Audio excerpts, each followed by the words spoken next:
Meditations, Book 1. From my grandfather Verus, decency and a mild temper. From what they say and I remember of my natural father, integrity and manliness. From my mother, piety, generosity, the avoidance of wrongdoing and even the thought of it. Also simplicity of living, well clear of the habits of the rich. From my great grandfather, not to have attended schools for the public, to have had good teachers at home, and to realize that this is the sort of thing on which one should spend lavishly. From my tutor, not to become a green or blue supporter at the races or side with the lights or heavies in the amphitheatre, to tolerate pain and feel few needs, to work with my own hands and mind my own business, to be deaf to malicious gossip. From Diognetus, to avoid empty enthusiasms, to disbelieve all that is talked by miracle mongers and quacks about incantations, exorcism of demons, and the like, not to hold quail fights or be excited by such sports, to tolerate plain speaking, to have an affinity for philosophy, and to attend the lectures first of Bacchius, then of Tandasis and Marcianus, to write essays from a young age, to love the camp bed, to hide the hide blanket, and all else involved in the Greek training. From Rusticus, to grasp the idea of wanting correction and treatment for my character, not to be diverted into a taste for rhetoric, so not writing up my own speculations, delivering my own little moral sermons, or presenting a glorified picture of the ascetic or the philanthropist, to keep clear of speechifying, versifying, and pretentious language, not to walk around at home in ceremonial dress or do anything else like that, to write letters in an unaffected style, like his own letter written to my mother from Sinuessa, to be readily recalled to conciliation with those who have taken or given offense, just as soon as they themselves are willing to turn back, to read carefully, not satisfied with my own superficial thoughts or quick to accept the facile views of others, to have encountered the discourses of Epictetus, to which he introduced me with his own copy. From Apollonius, moral freedom, the certainty to ignore the dice of fortune and have no other perspective, even for a moment, than that of reason alone, to be always the same man, unchanged in sudden pain, in the loss of a child, in lingering sickness, to see clearly in his living example that a man can combine intensity and relaxation, not to be impatient in explanation, the observance of a man who clearly regarded as the least of his gifts his experience and skill in communicating his philosophical insights, the lesson of how to take apparent favors from one's friends, neither compromised by them nor insensitive in their rejection. From Sextus, a kindly disposition and the pattern of a household governed by the paterfamilias, the concept of life lived according to nature, an unaffected dignity, intuitive concern for his friends, tolerance both of ordinary people and of the emptily opinionated, an agreeable manner with all, so that the pleasure of his conversation was greater than any flattery, and his very presence brought him the highest respect from all the company, certainty of grasp and method in the discovery and organization of the essential principles of life, never to give the impression of anger or any other passion, but to combine complete freedom from passion with the greatest human affection, to praise without fanfare, and to wear great learning lightly. From Alexander the Grammarian, not to leap on mistakes or captiously interrupt when anyone makes an error of vocabulary, syntax, or pronunciation, but neatly to introduce the correct form of that particular expression by way of answer, confirmation, or discussion of the matter itself rather than its phrasing, or by some other such felicitous prompting. From Fronto, to understand the effect of suspicion, caprice, and hypocrisy in the exercise of absolute rule, and that for the most part these people we call patricians are somewhat short of human affection. From Alexander the Platonist, rarely and never without essential cause to say or write to anyone that I am too busy, nor to use a similar excuse advancing pressure of circumstances and constant avoidance of the proprieties inherent in our relations in our fellows and contemporaries. From Catullus, not to spurn a friend's criticism, even if it may be an unreasonable complaint, but to try to restore his usual feelings, to speak of one's teachers with wholehearted gratitude, as is recorded of Domitius and Athenodotus, and a genuine love for children. From Severus, love of family, love of truth, love of justice, to have come by his help to understand Thracia, Helvidius, Cato, Dio, Brutus, to have conceived the idea of a balanced constitution, a commonwealth based on equality and freedom of speech, and of a monarchy which values above all the liberty of the subject. From him, too, a constant and vigorous respect for philosophy, beneficence, unstinting generosity, optimism, his confidence in the affection of his friends, his frankness with those who met with his censure, and open likes and dislikes, so that his friends did not need to guess at his wishes. From Maximus, self-mastery, immune to any passing whim, good cheer in all circumstances, including illness, a nice balance of character, both gentle and dignified, an uncomplaining energy for what needs to be done, the trust he inspired in everyone that he meant what he said and was well intentioned in all that he did, proof against surprise or panic, in nothing either hurried or hesitant, never short of resource, never downcast or cringing, or on the other hand angry or suspicious, generosity in good works, and a forgiving and truthful nature. The impression he gave of undeviating rectitude as a path chosen rather than enforced, the fact that no one would ever have thought himself belittled by him or presumed to consider himself superior to him, and a pleasant humour. From my adoptive father, gentleness and an immovable adherence to decisions made after full consideration, no vain taste for so-called honours, stamina and perseverance, ready ear for anyone with any proposal for the common good, to reward impartiality, giving everyone their due, experience of where to tighten, where to relax, putting a stop to homosexual love of young men, a common courtesy, excusing his court from constant attendance at dinner with him and the obligation to accompany him out of town, and those kept away by some other commitment always found him no different towards them, focused and persistent in deliberation and counsel, never satisfied with first impressions and leaving a question prematurely, the concern to keep his friends, with no extremes of surfeit or favoritism, his own master in all things, and serene with it, foresight for the longer issues, and unfussy control of the least detail, the check he put in his reign on acclamations and all forms of flattery, his constant watch on the needs of the empire, his stewardship of its resources, and his tolerance of some people's criticism in the area. No superstitious fear of the gods, nor with men any populism or obsequious courting of the mob, but a sober steadfastness in all things, and nowhere any vulgar or newfangled taste. In those things which conduce to the comfort of life, and here fortune gave him plenty, to enjoy them without pride or apology either, so no routine acceptance of their presence or regret in their absence, the fact that no one would ever describe him as a fraud or an impostor or a pedant, but rather as a man of mellow wisdom and mature experience, beyond flattery, able to take charge of his own and others' affairs. Further, his high regard for genuine philosophers. For the other sort, he had no hard words, but easily saw through them.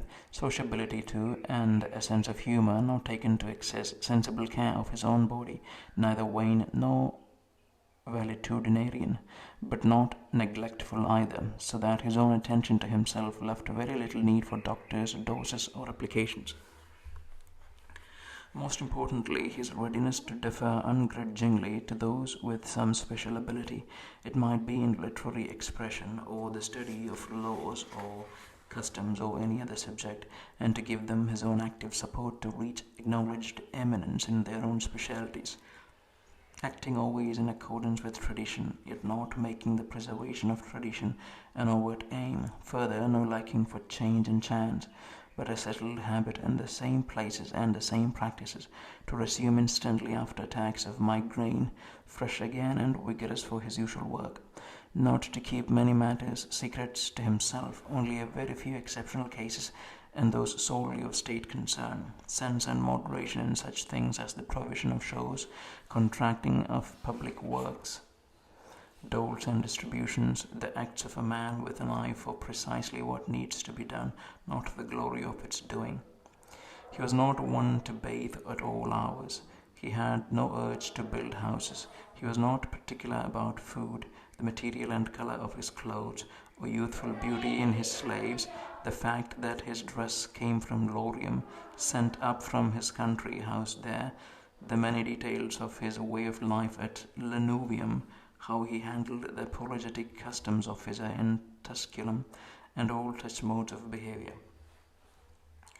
Nothing about him was harsh, relentless, or impetuous, and you would never say of him that he broke out a sweat, but everything was allotted its own time and thought, as by a man of leisure. His way was unhurried, organized, vigorous, consistent in all.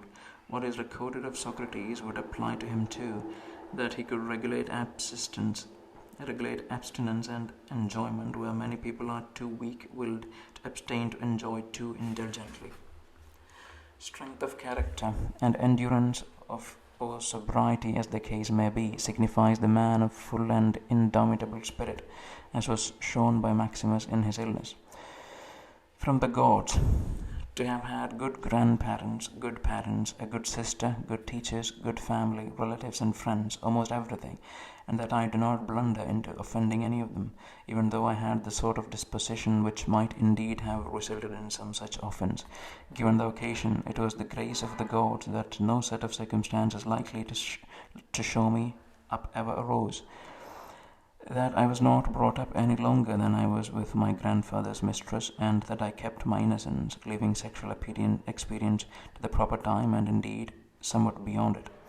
That I came under a ruler and a father who was to strip me of all conceit and bring me to realize that it is possible to live in a palace without feeling the need for bodyguards or fancy uniforms, candelabra, statues, or the other trappings of such like pomp, but that one can reduce oneself very close to the station of a private citizen, and not thereby lose any dignity or vigor in the conduct of a ruler's responsibility for the common good. That I was blessed with a brother whose character could spur me to care for myself, and whose respect and affection were likewise a source of joy to me. That my children were not born short of intelligence or physically deformed. That I did not make further progress in rhetoric, poetry, and the other pursuits in which I could well have been absorbed, if I had felt this my right path. That I was quick to raise my tutors to the public office which I thought they desired, and did not put them off, in view of their youth, with promises for the future. That I came to know Apollonius, Rusticus, Maximus. That I acquired a clear and constant picture of what is meant by the life according to nature, so that, with regards to the gods, their communications from that world, their help and their inspiration, nothing now prevents me living the life of nature. My falling somewhat short still is due to my own fault, and my failure to observe the promptings, not to say the instructions of the gods. That my body has held out so far in a life such as mine, that I never touched Benedicta or Theodotus, and that later experience of sexual passion left me cured. That, though I was often angry with Rusticus, my behavior never went to the point of regret. That my mother, fated to die young, nevertheless lived her last years with me. That whenever I wanted to help someone in poverty or some other need, I was never told that there was no source of affordable money, and that I myself never fell into similar want of financial assistance from another. That my wife is, as she is, so submissive, loving, and unaffected, and that I found no lack of suitable tutors for my children. That I was given help through dreams, especially how to avoid spitting blood and bouts of dizziness. And the response of the oracle at Caeta, just as you used yourself. That for all my love of philosophy, I do not fall in with any sophist, or devote my time to the analysis of literature or logic, or busy myself with cosmic speculation. All these things need the help of God's and fortune's favor. Book 2, written among the Quadi on the river Gran. Say to yourself first thing in the morning, today I shall meet people who are meddling, ungrateful, aggressive, treacherous, malicious, unsocial. All this has afflicted them through their ignorance of true good and evil. But I have seen that the nature of good is what is right, and the nature of evil what is wrong. And I have reflected that the nature of the offender himself is akin to my own, not a kinship of blood or seed, but a sharing in the same mind, the same fragment of divinity. Therefore I cannot be harmed by any of them, as none will infect me with their wrong. Nor can I be angry with my kinsman or hate him. We were born for cooperation, like feet, like hands, like eyelids, like the rows of upper and lower teeth.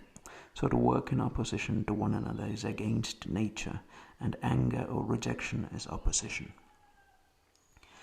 Whatever it is, this being of mine is made up of flesh, breath, and directing mind. Now the flesh you should disdain, blood, bones, a mere fabric, a network of nerves, veins, and arteries.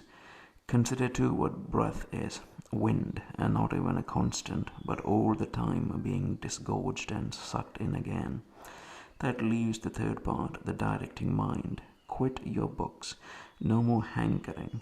This is not your gift. No, think like this. As if you were on the point of death. You are old. Don't then let this directing mind of yours be enslaved any longer. No more jerking to the strings of selfish impulse. No more disquiet at your present or suspicion of your future fate. The works of the gods are full of providence. The works of fortune are not independent of nature or the spinning and weaving together of the threads governed by providence. All things flow from that world. The further factors are necessity and the benefit of the whole universe, of which you are a part. Now every part of nature benefits from that which is brought by the nature of the whole, and all which preserves that nature. And the order of the universe is preserved equally by the changes in the elements and the changes in their compounds. Let this be enough for you and your constant doctrine, and give up your thirst for books, so that you do not die a grouch, but in true grace and heartfelt gratitude to the gods. Remember how long you have been putting this off, how many times you have been given a period of grace by the gods and not used it. It is high time now for you to understand the universe of which you are a part, and the governor of that universe of whom you constitute an emanation, and that there is a limit circumscribed to your time. If you do not use it to clear away your clouds, it will be gone, and you will be gone, and the opportunity will not return. Every hour of the day give vigorous attention as a Roman and as a man to the performance of the task in hand, with precise analysis, with unaffected dignity, with human sympathy, with dispassionate justice, and to vacating your mind from all its other thoughts.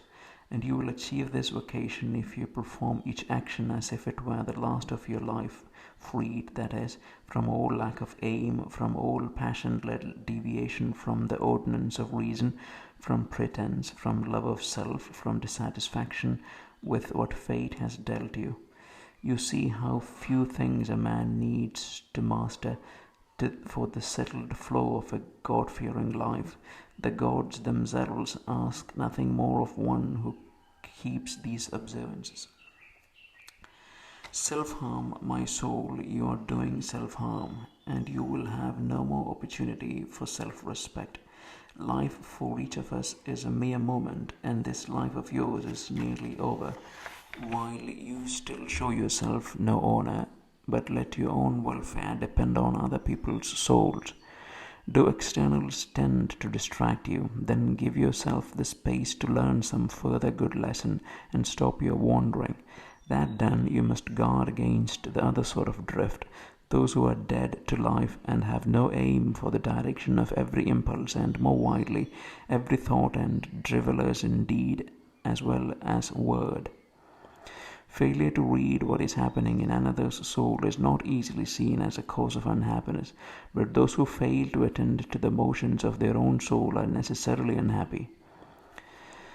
Always remember these things. What the nature of the whole is, what my own nature is, the relation of this nature to that, what kind of part it is of what kind of whole, and that there is no one who can prevent you keeping all that you say and do in accordance with that nature of which you are a part.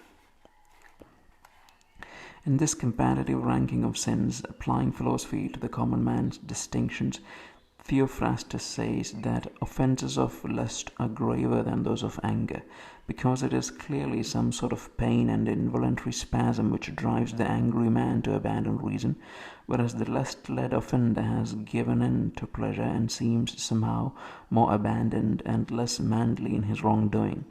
Rightly then, and like a true philosopher, Theophrastus said that greater censure attaches to an offence committed under the influence of pleasure than to one under the influence of pain, and in general the one is more like an injured party forced to anger by the pain of provocation, whereas the other is his own source of the impulse to wrong, driven to what he does by lust.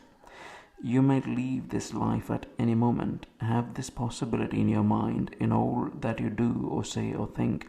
Now, departure from the world of men is nothing to fear if gods exist, because they would not involve you in any harm. If they do not exist, or if they have no care for humankind, then what is life to me in a world devoid of gods, or devoid of providence? But they do exist, and they do care for humankind, but they have put it absolutely in man's power to avoid falling into the true kinds of harm. If there were anything harmful in the rest of experience, they would have provided for that too, to make it in everyone's power to avoid falling into it. And if something cannot make a human being worse, how could it make his life a worse life? The nature of the whole would not have been blind to this, either through ignorance or with knowledge unaccompanied by the power to prevent and put right. Nor would it have made so great an error through lack of power or skill as to have good and bad falling indiscriminately on good and bad people alike. Yes, death and life, fame and ignominy, pain and pleasure, wealth and poverty, all these come to good and bad alike, but they are not in themselves either right or wrong, neither then are they inherent good or evil. How all things quickly vanish, our bodies themselves lost in the physical world, the memories of them lost in time, the nature of all objects of the senses, especially those which allow us with pleasure, frighten us with pain, or enjoy the applause of vanity, how cheap they are, how contemptible, shoddy, perishable, and dead. These are matters for our intellectual faculty to consider, and further considerations. What are they, these people whose judgments and voices confer or deny esteem? What is death? Someone looking at death per se and applying an analytical power of his mind to divest death of its associated images will conclude then that it is nothing more than a function of nature, and if anyone is frightened of a function of nature, he is a mere child. And death is not only a function of nature, but also to her benefit. Further, how does man touch God? With what part of his being? And when that part of him is in what sort of disposition? Nothing is more miserable than one who is always out and about, running around everything in circles. In Pindar's words, delving deep in the bowels of the earth and looking for signs and symptoms to divine his neighbor's mind. He does not realize that it is sufficient to concentrate solely on the divinity within himself and to give it true service. That service is to keep it uncontaminated by passion, triviality, or discontent at what is dealt by gods or men. What comes from the gods demands reverence for their goodness. What comes from men is welcome for our kinship's sake, but sometimes pitiable also, in a way, because of their ignorance of good and evil. And this is no less a disability than that which removes the distinction of light and dark. Even if you are destined to live 3,000 years or 10 times that long, nevertheless remember that no one loses any life other than the one he lives, or lives any life other than the one he loses, it follows that the longest and the shortest lives are brought to the same state. The present moment is equal for all, so what is passing is equal also. The loss, therefore, turns out to be the merest fragment of time. No one can lose either the past or the future. How could anyone be deprived of what he does not possess? So always remember these two things. First, that all things have been of the same kind from everlasting, coming round and round again, and it makes no difference whether one will see the same things for 100 years, or 200 years, or for an infinity of time. Second, that both the longest lived and the earliest to die suffer the same loss. It is only the present moment of which either stands to be deprived, and if indeed this is all he has, he cannot lose what he does not have. Always as thinking makes it so. The retort made to Monimus the cynic is clear enough, but clear too is the value of his saying, if one takes the kernel of it, as far as it is true. The soul of a man harms itself first and foremost when it becomes, as far as it can, a separate growth, a sort of tumor on the universe, because to resent anything that happens is to separate oneself in revolt from nature, which holds in collective embrace the particular natures of all other things. Secondly, when it turns away from another human being, it is even carried so far in opposition as to intend him harm. Such is the case in the souls of those gripped by anger. A soul harms itself, thirdly, when it gives in to pleasure or pain. Fourthly, whenever it dissimulates doing or saying anything feigned or false. Fifthly, whenever it fails to direct any of its own actions or impulses to a goal, but acts at random without conscious attention, whereas even the most trivial action should be undertaken in reference to the end. And the end for rational creatures is to follow the reason and the rule of that most venerable archetype of a governing state, the universe. In man's life, his time is a mere instant, his existence a flux, his perception fogged, his whole bodily composition rotting, his mind a whirligig, his fortune unpredictable, his fame unclear. To put it shortly, all things of the body stream away like a river, all things of the mind are dreams and delusion. Life is warfare and a visit in a strange land. The only lasting fame is oblivion. What then can escort us on our way? One thing and one thing only, philosophy. This consists in keeping the divinity within us inviolate and free from harm, master of pleasure and pain, doing nothing without aim, truth, or integrity, and independent of others' action or failure to act. Further, accepting all that happens and is allotted to it as coming from that other source which is its own origin, and at all times awaiting death with the glad confidence that it is nothing more than the dissolution of the elements of which every living creature is composed. Now, if there is nothing fearful for the elements themselves in their constant changing of each into another, why should one look anxiously in prospect at the change and dissolution of them all? This is in accordance with nature, and nothing harmful is in accordance with nature. Book 3, written in Carnuntum. We must take into our reckoning not only that life is expended day by day and the remaining balance diminishes, but also this further consideration. If we live longer, there is no guarantee that our mind will likewise retain that power to comprehend and study the world which contributes to our experience of things divine and human. If dementia sets in, there will be no failure of such faculties as breathing, feeding, imagination, desire. Before these go, the earlier extinction is of one's proper use of oneself, one's accurate assessment of the gradations of duty, one's ability to analyze impressions, one's understanding of whether the time has come to leave this life. These and all other matters which wholly depend on trained calculation. So we must have a sense of urgency, not only for the ever closer approach of death, but also because our comprehension of the world and our ability to pay proper attention will fade before we do. We should also attend to things like these, observing that even the incidental effects of the processes of nature have their own charm and attraction. Take the baking of bread. The loaf splits open here and there, and those very cracks, in one way a failure of the baker's profession, somehow catch the eye and give particular stimulus to our appetite. Figs likewise burst open at full maturity, and in olives ripened on the tree the very proximity of decay lends a special beauty to the fruit. Similarly, the ears of corn nodding down to the ground, the lion's puckered brow, the foam gushing from the bull's mouth, and much else besides, looked at in isolation, these things are far from lovely, but their consequence on the processes of nature enhances them and gives them attraction. So any man with a feeling and deeper insight for the workings of the whole will find some pleasure in almost every aspect of their disposition, including the incidental consequences. Such a man will take no less delight in the living snarl of wild animals than in all the imitative representations of painters and sculptors. He will see a kind of bloom and fresh beauty in an old woman or an old man, and he will be able to look with sober eyes on the seductive charm of his own slave boys.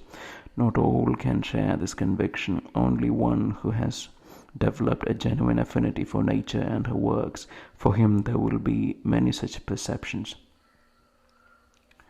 Hippocrates cured many diseases, then died of disease himself.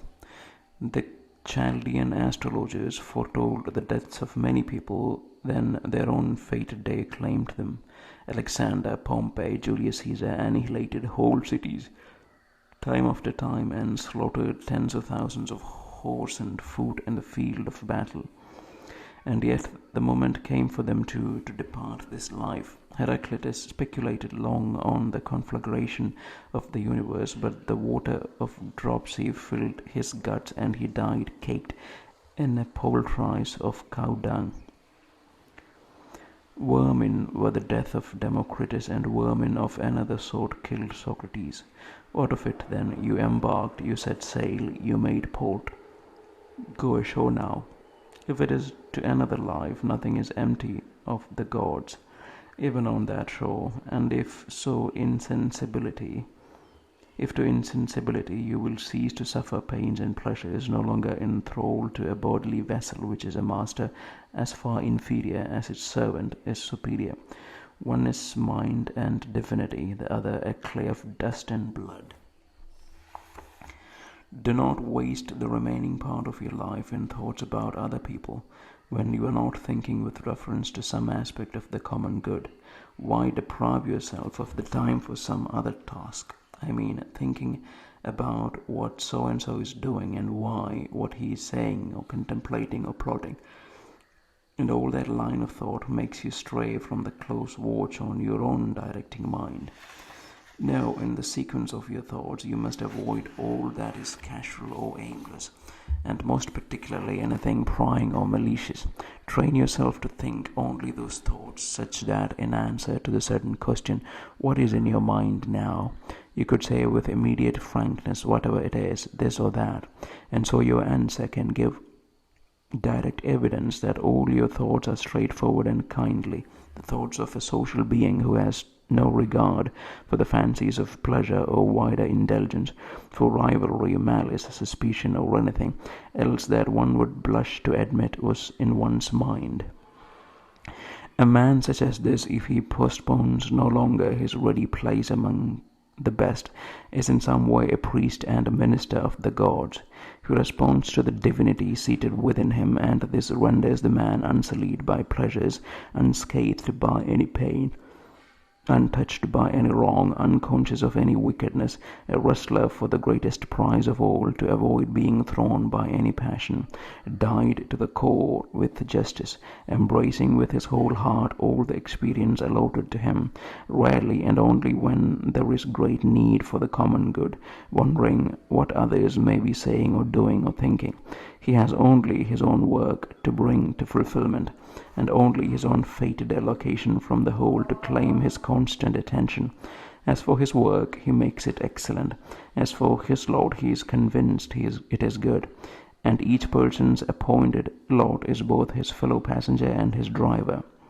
He bears in mind, too, the kinship of all rational beings, and that caring for all men is in accordance with man's nature, but that nevertheless he should not hold to opinions of all, but only of those who live their lives in agreement with nature. He will constantly remind himself what sort of people they are who do not lead such lives, what they are like both at home and abroad, by night and by day, they and the polluting company they keep. So he disregards even the praise of such men. These are people who are not even satisfied with themselves. You should take no action unwillingly, selfishly, uncritically, or with conflicting motives. Do not dress up your thoughts in smart finery. Do not be a grabbler or a meddler. Further, let the God that is within you be the champion of being you are. A male, mature in years, a statesman, a Roman, a ruler, one who has taken his post like a soldier waiting for the retreat from life to sound, and ready to depart past the need for any loyal oath or human witness, and see that you keep a cheerful demeanor and retain your independence of outside help and the peace which others can give. Your duty is to stand straight, not held straight.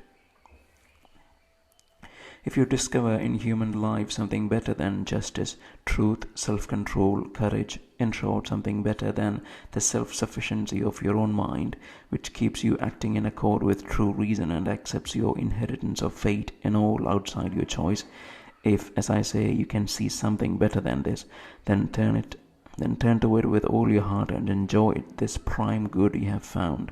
But if nothing is shown to be better than the very God that is seated in you, which has brought all your own impulses under its control, which scrutinizes your thoughts, which has withdrawn itself, as Socrates used to say, from all inducements of the senses, which has subordinated itself to the gods and takes care for men.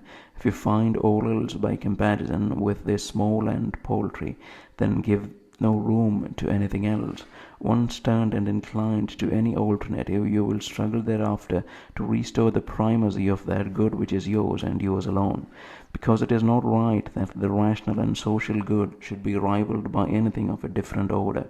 For example, the praise of the many, or power, or wealth, or the enjoyment of pleasure. All these things may seem to suit for a little while, but they can suddenly take control and carry you away. So you, I repeat, must simply and freely choose the better and hold to it. But better is what benefits. If to your benefit as a rational being, adopt it. But if simply to your benefit and as an animal, reject it and stick to your judgment without fanfare. Only make sure that your scrutiny is sound. Never regard as a benefit to yourself anything which will force you at some point to break your faith, to leave integrity behind, to hate, suspect, or curse another, to dissemble, to covet anything needing the secrecy of walls and drapes. A man who has put first his own mind and divinity, and worships the supremacy of the God within him, makes no drama of his life, no hand-wringing, no craving for solitude or crowds. Most of all, his will be a life of neither pursuit nor avoidance, and it is of no remote concern to him whether he will retain the bodily envelope of his soul for a longer or a shorter time. Even if release must come here and now, he will depart as easily as he would perform any other act that admits of integrity and decency. Throughout all his life, his one precaution is that his mind should not shift to a state without affinity to a rational and social being. In the mind of one who is chastened and cleansed, you will find no suppuration, no simmering ulcer, no sore festering under the skin. Fate does not catch him with his life unfulfilled, as one might speak of an actor leaving the stage before his part is finished and the play is over. Moreover, you will find nothing servile or pretentious, no dependence or alienation, nothing to answer for, no lurking fault. Revere your power of judgment. All rests on this to make sure that your directing mind no longer entertains any judgment which fails to agree with the nature or the constitution of a rational being, and this state guarantees deliberate thought, affinity with other men, and obedience to the gods. So discard all else and secure these few things only. Remind yourself too that each of us lives only in the present moment, a mere fragment of time. The rest is life past or uncertain future. Sure, life is a small thing, and small the cranny of the earth in which we live, small too even the longest fame thereafter, which is itself subject to a succession of little men who will quickly die and have knowledge even of themselves, let alone of those long dead. One addition to the precepts already mentioned: always make a definition or sketch of what presents itself to your mind, so you can see it stripped bare to its essential nature and identify it clearly in whole and in all its parts, and can tell yourself its proper name and the names of those elements of which it is compounded and into which it will be dissolved. Nothing is so conducive to greatness of mind as the ability to subject each element of your experience in life to methodical and truthful examination, always at the same time using this scrutiny as a means to reflect on the nature of the universe, the contribution any given action or event makes to that nature, the value this has for the whole, and the value it has for the man. And man is an inhabitant of this highest city, of which all other cities are mere households. Ask then, what is this which is now making its impression on me? What is it composed of? How long the nature of things will it last? What virtue is needed to meet it? Gentleness, for example, or courage, truthfulness, loyalty, simplicity, self-sufficiency, and so on. So in each case we must say, this has come from God. This is due to a juncture of fate, the mesh of destiny, or some similar coincidence of chance, and this is from my fellow man, my kinsman and colleague, the one who does not know what accords with him his own nature. But I do know, and so I treat him kindly and fairly, following the natural law of our fellowship. But at the same time I aim to give him his proper desert in matters which are morally neutral. If you set yourself to your present task along the path of true reason with all determination, vigor, and goodwill, if you admit no distraction but keep your own divinity pure and standing strong, as if you had to surrender it right now, if you grapple this to you, expecting nothing, shirking nothing, but self-content with each present action taken in accordance with nature and a heroic truthfulness in all that you say and mean, then you will lead a good life and nobody is able to stop you.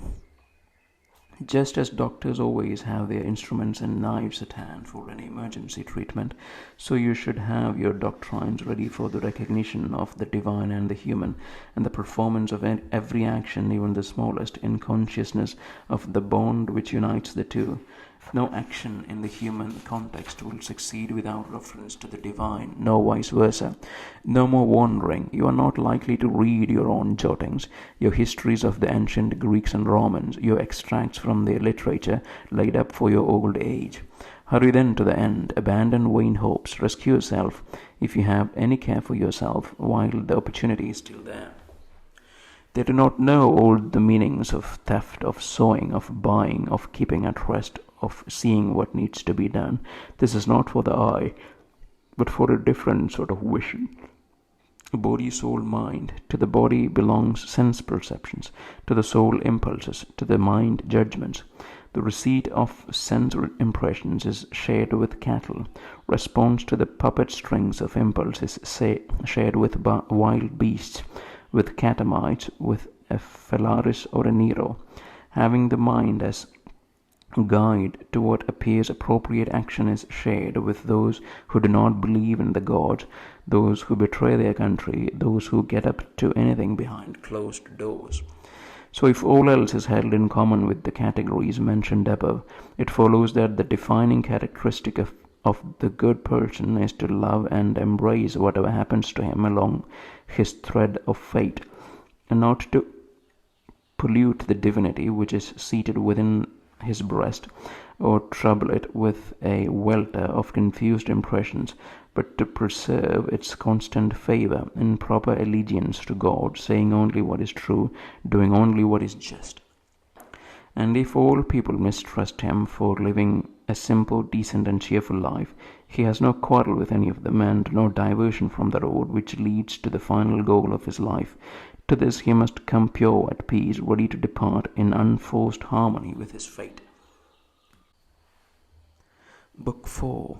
Wherever it is in agreement with nature, the ruling power within us takes a flexible approach to circumstances, always adapting itself easily to both practicality and the given event. It has no favored material for its work, but sets out on its objects in a conditional way, turning any obstacle into material for its own use. It is like a fire mastering whatever falls into it. A small flame would be extinguished, but a bright fire rapidly claims as its own all that is heaped on it, devours it all, and leaps up yet higher in consequence.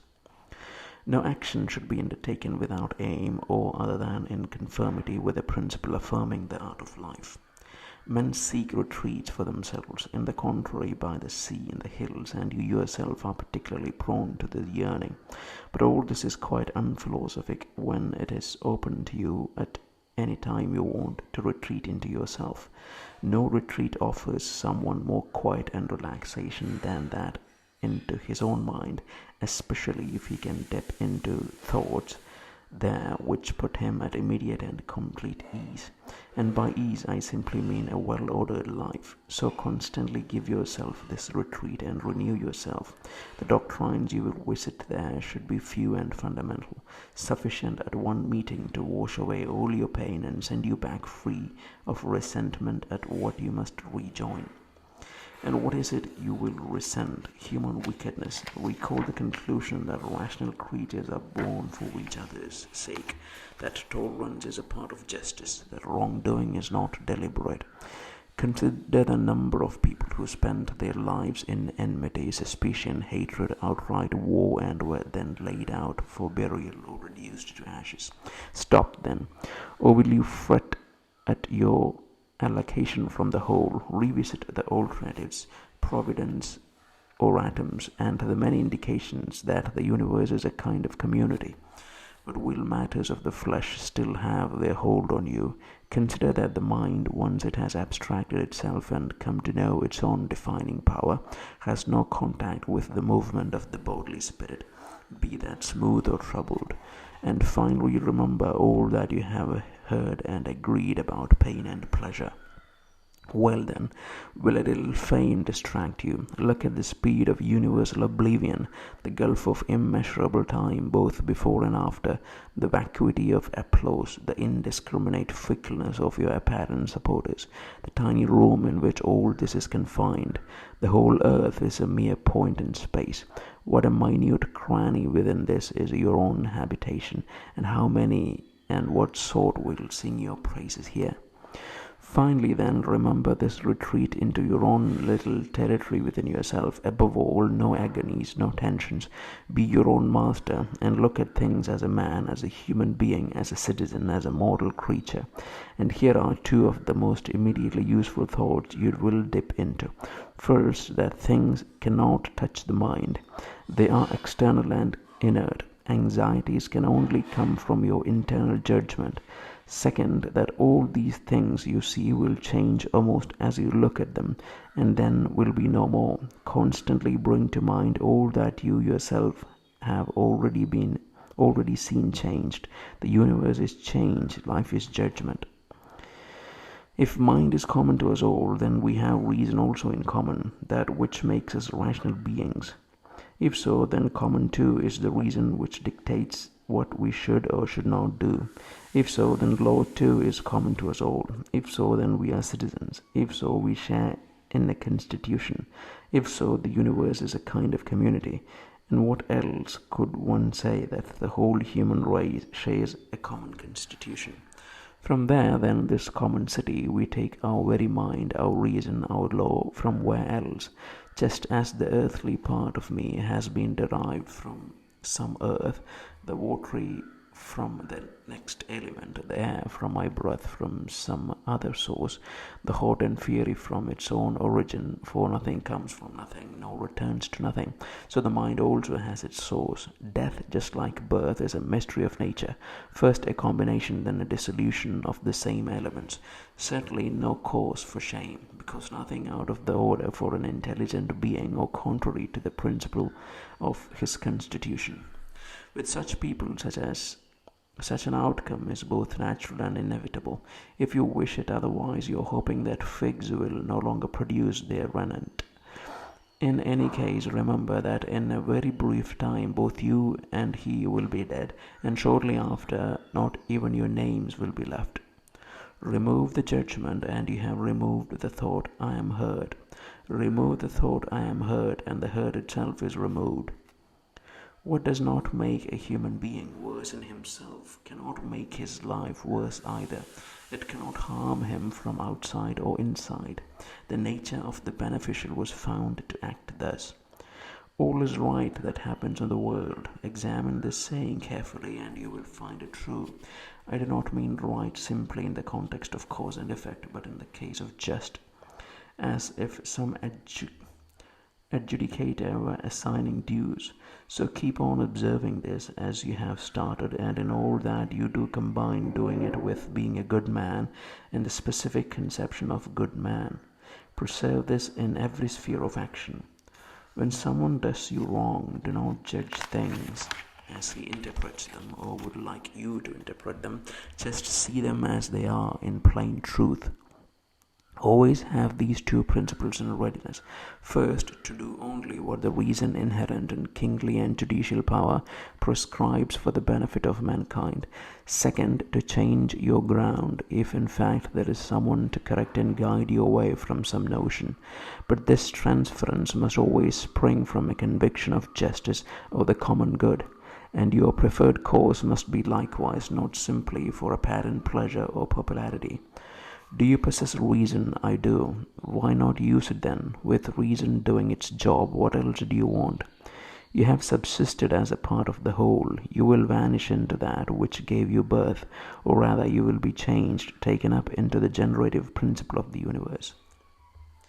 Many grains of incense on the same altar. One falls to ash first, another later, no difference. Within 10 days you will be regarded as a god by those very people who now see you as beast or baboon, if you return to your principles and the worship of reason. Now you do not have thousands of years to live. Urgency is on you. While you live, while you can, become good. What else? What ease of mind you gain from not looking at what your neighbor has said or done or thought, but only at your own actions, to make them just, reverential, imbued with good. So do not glance at the black characters either side, but run right onto the line, straight, not straggly. One who is all in a flutter over his subsequent fame fails to imagine that all those who remember him will very soon be dead, and he too. And the same will be true of all successes, until the whole memory of him will be extinguished in a sequence of lamps lit and snuffed out. But suppose immortality in those who will remember you and everlasting memory. Even so, what is that to you? And I do not simply mean that this is nothing to the dead, but to the living also. What is the point of praise other than for some practical aspect of management? As it is, you are losing the opportunity of that gift of nature which does not depend on another's word. So everything in any way beautiful has its beauty of itself, inherent and self-sufficient. Praise is no part of it. At any rate, praise does not make anything better or worse. This applies even to the popular conception of beauty, as in material things or works of art. So does the truly beautiful need anything beyond itself? No more than law, no more than truth, no more than kindness or integrity. Which of these things derives its beauty from praise or withers under criticism? Does an emerald lose its quality if it is not praised? And what of gold, ivory, purple, a lyre, a dagger, a flower, a bush? You may ask how, if souls live on, the air can accumulate them all from the beginning of time. Well, how does the earth accumulate all those bodies buried in it over the same eternity? Just as here on earth one's bodies have kept their residence for whatever time, their change and decomposition makes room for other bodies, so it is with souls migrated to the air. They continue for a time, then change, dissolve, and take fire as they are assumed into the generative principle of the whole. In this way they make room for successive residence. Such would be one's answer on the assumption that souls do live on. We should consider, though, not only the multitude of bodies thus buried, but also the number of animals eaten every day by us and other creatures. A huge quantity consumed and, in a sense, buried in the bodies of those who feed on them, and yet there is room for them because they are reduced to blood and changed into the elements of air and fire. How to investigate the truth of this? By distinguishing the material and the causal. No wandering. In every impulse, give what is right. In every thought, stick to what is certain. Universe, your harmony is my harmony. Nothing in your good time is too early or too late for me. Nature, all that your reasons bring is fruit to me. All comes from you, exists in you, returns to you. The poet says, Dear city of Cecrops, will you not say, Dear city of Zeus? If you want to be happy, says Democritus, do little. May it not be better to do what is necessary, what the reason of a naturally social being demands, and the way reason demands it done? This brings the happiness both of right action and of little action. Most of what we say and do is unnecessary. Remove the superfluity and you will have more time and less bother. So in every case one should prompt oneself, is this or is it not something necessary? And the removal of the unnecessary should apply not only to actions but to thoughts also. Then no redundant actions either will follow. Try out to how the life of the good man goes for you, the man content with his dispensation from the whole and satisfied in his own just action and kind disposition. You have seen that. Now look at this. Do not trouble yourself. Keep yourself simple. Someone does wrong. He does wrong to himself. Has something happened to you? Fine. All that happens has been fated by the whole from the beginning and spun for your own destiny. In sum, life is short. Make your gain from the present moment with reason, with right reason and justice. Keep sober and relaxed. Either an ordered universe or a stew of mixed ingredients, yet still coherent order. Otherwise, how could a sort of private order subsist within you if there is disorder in the whole, especially given that all things, distinct as they are, nevertheless permeate and respond to each other? A black character, an effeminate, unbending character, the character of a brute or dumb animal, infantile, stupid, fraudulent, coarse, mercenary, despotic. If one who does not recognize the contents of the universe is a stranger in it, no less a stranger is the one who fails to recognize what happens in it. He is a fugitive if he runs away from social principle, blind if he shuts the eye of the mind, a beggar if he depends on others and does not possess within him all he needs for life, a tumor on the universe if he stands aside and separates himself from the principle of our common nature in disaffection with his lot. For it is nature which brings this about, just as it brought you about too. A social splinter if he splits his own soul away from the soul of all rational beings, which is a unity. One philosopher has no shirt, one has no book. Here is another half naked. I have no bread, he says, but I am faithful to reason.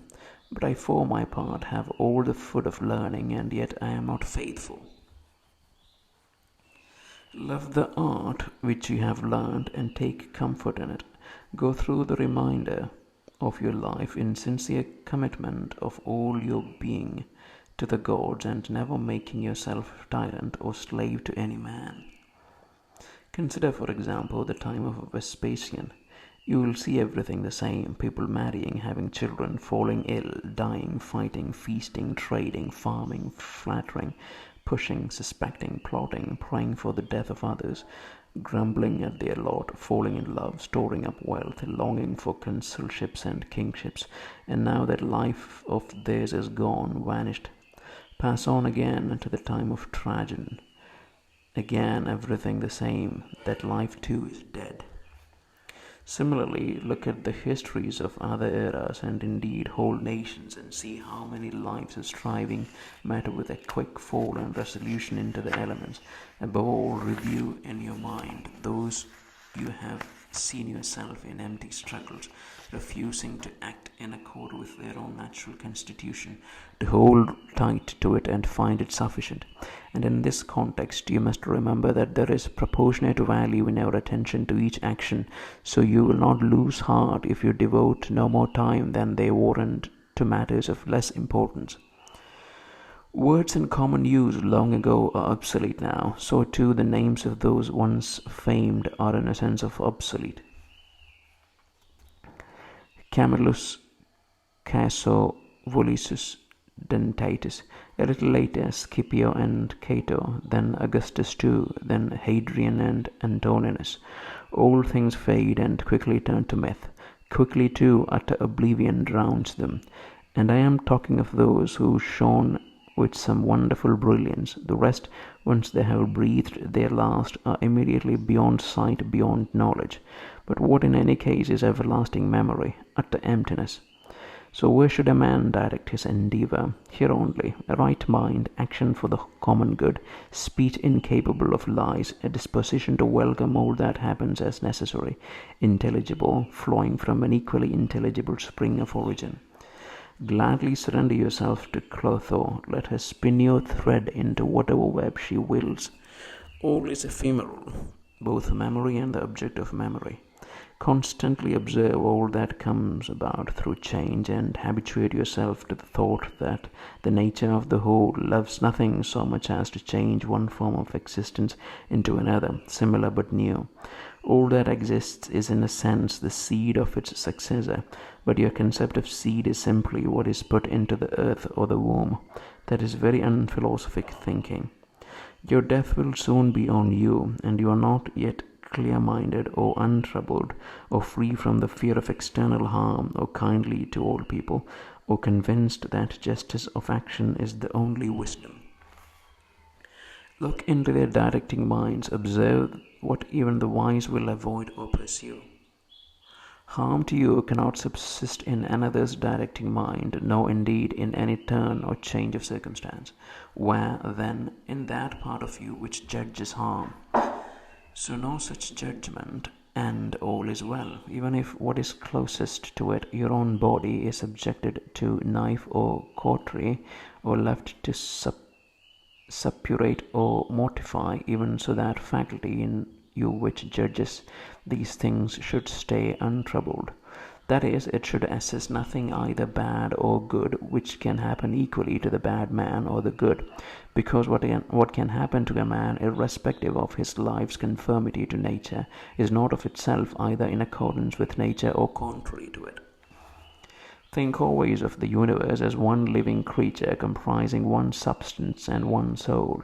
How all is absorbed into this one consciousness, how a single impulse governs all its actions, how all things collaborate in all that happens, the very web and mesh of it all. You are a soul carrying a corpse, as Epictetus used to say. Change, nothing inherently bad in the process, nothing inherently good in the result. There is a river of creation, and time is a violent stream. As soon as one thing comes into sight, it is swept past, and another is carried down. It too will be taken on its way. All that happens is as habitual and familiar as roses in spring and fruit in the summer. True too of disease, death, defamation, and conspiracy, and all that delights or gives pain to fools. What comes after is always in affinity to what went before, not some simple enumeration of disparate things and a merely necessary sequence, but a rational connection. And just as existing things are harmoniously interconnected, so the processes of becoming exhibit no mere succession, but a wonderfully inherent affinity. Always remember, Heraclitus, the death of earth is the birth of water. The death of water is the birth of air. The death of air is fire, and back again.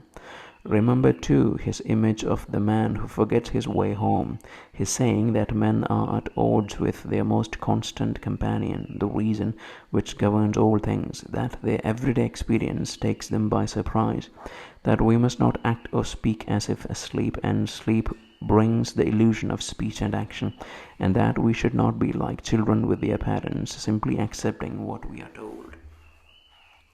Just as if a god told you that you would die tomorrow, or at least the day after tomorrow, you would attach no importance to the difference of one day, unless you are a complete coward, such is the tiny gap of time. So you should think there no great difference between life to the umpteenth year and life tomorrow. Life to tomorrow.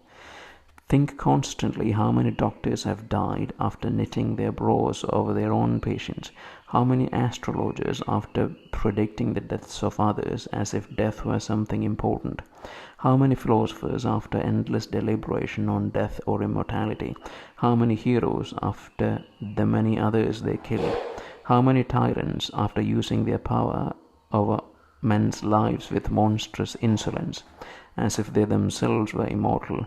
Think too how many whole cities have died, Hellas, Pompeii, Herculaneum, innumerable others. So over now, all those you have known yourself, one after the other, one man follows a friend's funeral and is then laid out himself, conclusion of then another follows him, and all in a brief space of time. The conclusion of this, you should always look on human life as short and cheap, yesterday's sperm, tomorrow a mummy or ashes. So one should pass through this tiny fragment of time in tune with nature and leave it gladly, as an olive might fall when ripe, blessing the earth which bore it and grateful to the tree which gave it growth. Be like the rocky headland on which the waves constantly break. It stands firm, and round it the seething waters are laid to rest. It is my bad luck that this has happened to me. No, you should rather say, it is my good luck that, although this has happened to me, I can bear it without pain, neither crushed by the present, nor fearful of the future. Because such a thing could have happened to any man, but not every man could have borne it without pain. So why see more misfortune in the event than good fortune in your ability to bear it?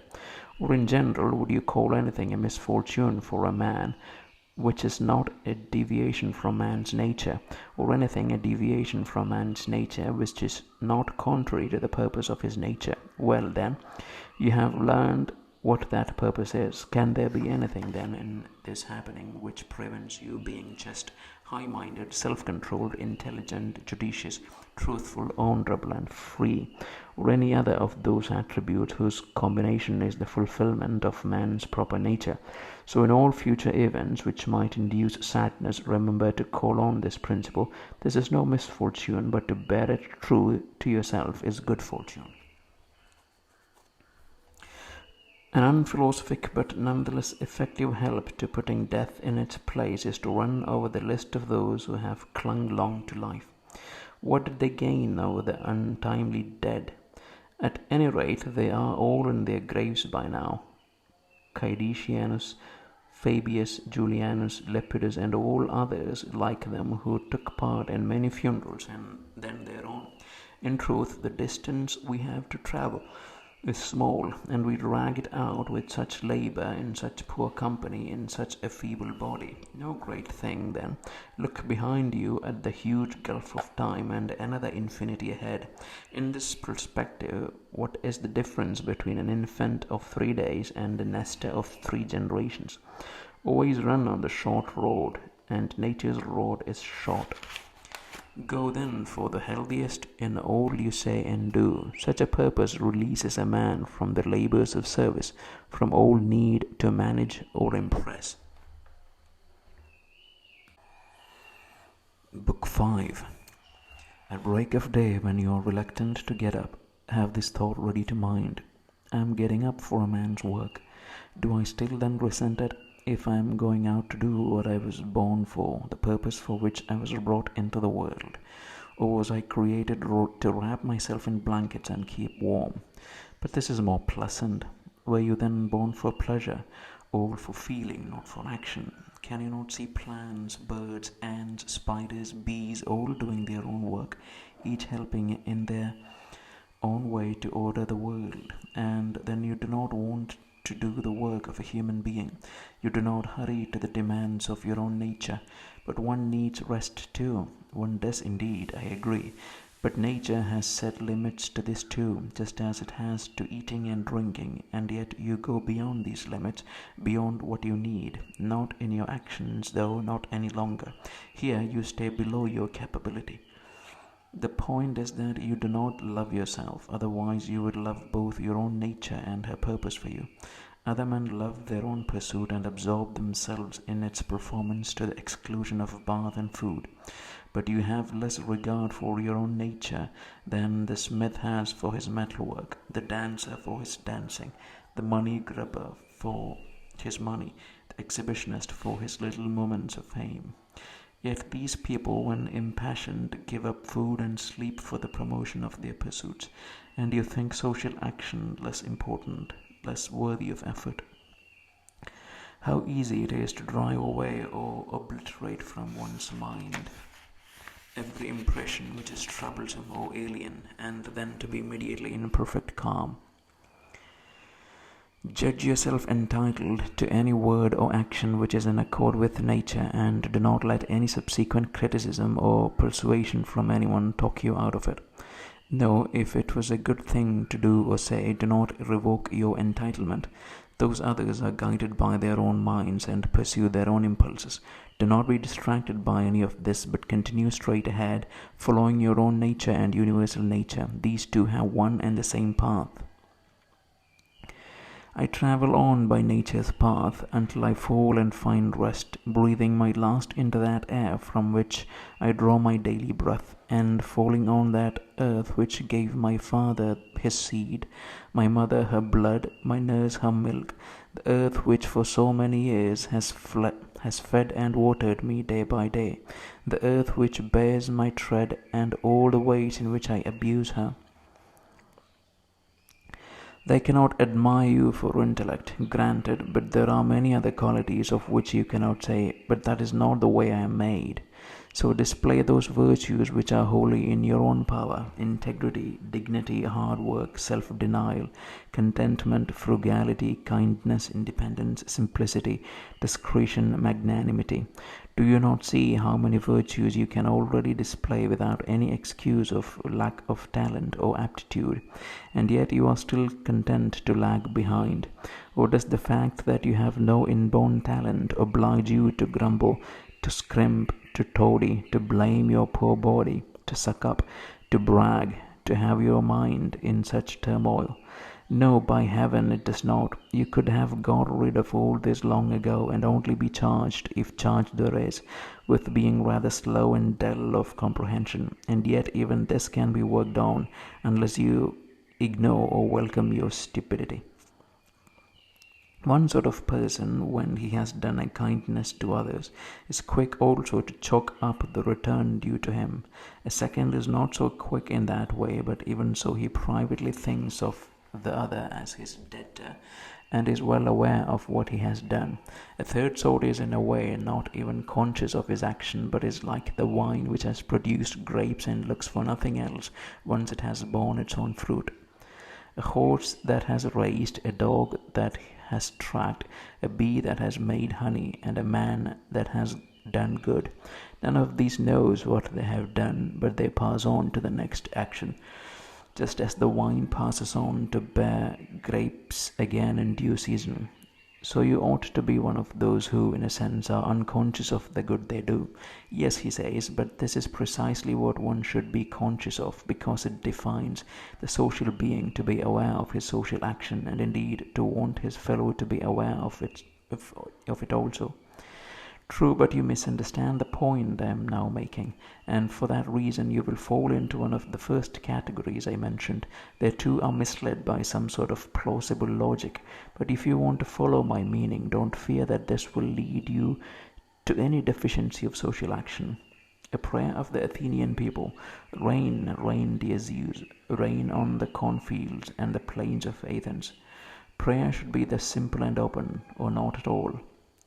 Just as it is commonly said that Asclepius has prescribed someone horse riding or cold baths or walking barefoot, so we could say that the nature of the whole has prescribed him disease, disablement, loss, or any other such affliction. In the first case, prescribed means something like this: order this course for this person as conducive to his health. In the second, the meaning is that what happens to each individual is somehow arranged to conduce to his destiny. We speak of the fitness of these happenings as masons speak of the fit of squared stones and walls or pyramids when they join each other in a defined relation. In the whole of things there is one harmony, and just as all material bodies combine to make the world one body, a harmonious whole, so all causes combine to make destiny one harmonious cause.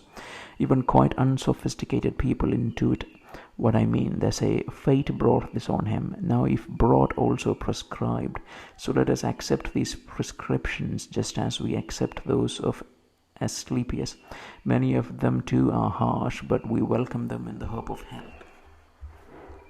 You should take the same view of the process and completion of the design of universal nature as you do of your own health, and so welcome all that happens to you, even if it seems rather cruel, because its purpose leads to the health of the universe and the prosperity and success of Zeus. He would not bring this on anyone if it did not also bring advantage to the whole, no more than any given natural principle brings anything inappropriate to what it governs. So there are two reasons why you should be content with your experience. One is that this has happened to you, was prescribed for you, and is related to you, a thread of destiny spun for you from the first by the most ancient causes.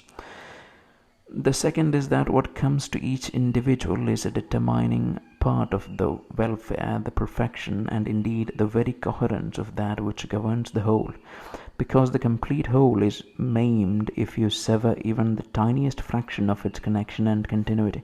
This is true of its constituent parts and true likewise of its causes, and you do sever something to the extent that you can whenever you fret at your lot.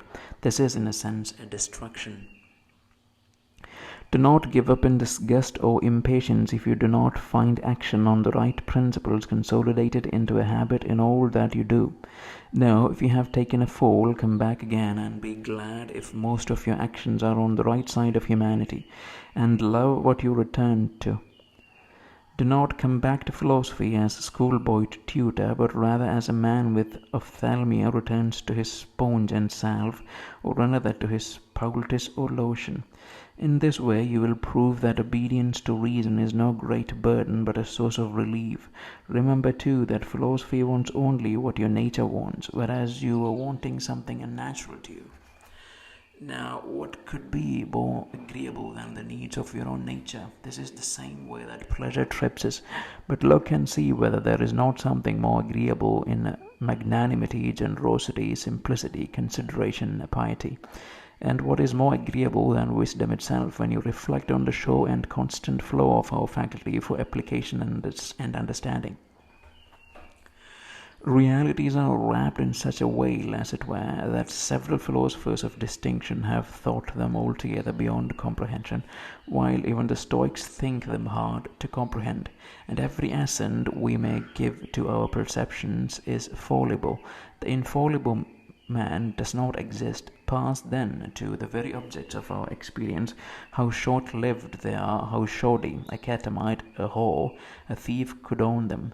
Go on now to the characters of your fellows. It is hard to tolerate even the best of them, not to speak of one's difficulty in enduring even oneself. In all this murk and dirt, in all this flux of being, time, moment, things moved, I cannot begin to see what on earth there is to value or even to aim for. Rather the opposite. One should console oneself with the anticipation of natural release, not impatient of its delay, but taking comfort in just these two thoughts. One, that nothing will happen to me which is not in accordance with the nature of the whole. The other, that it is in my control to do nothing contrary to my God and the divinity within me. No one can force me to this offense. To what use then am I now putting my soul? Ask yourself this question on every occasion. Examine yourself. What do I now have in this part of me called the directing mind? What sort of soul do I have after all? Is it that of a child, a boy, a woman, a despot, a beast of the field, a wild animal? Here is a way to understand what sort of things the majority take to be goods. If you think of the true goods, there are wisdom, for example, self-control, justice, courage. With these in your mind, you could not give any credence to the popular saying of too many goods to make room, because it will not apply. But bearing in mind what the majority see as goods, you will hear and readily accept what the comic poet says as a fair comment. Even the majority can intuit this difference, otherwise this saying would not both cause offense and rejection, while at the same time we take it as a telling and witty comment on wealth and the privileges of luxury and fame. Go on then and ask whether we should value and judge as goods those things which, when we have thought of them, would properly apply to their owner, the saying, "He is so rich he has no room to shit." I am made up of the causal and the material. Neither of these will disappear into nothing, just as neither came to be out of nothing. So every part of me will be assigned its changed place in some part of the universe, and that will change again into another part of the universe, and so on to infinity.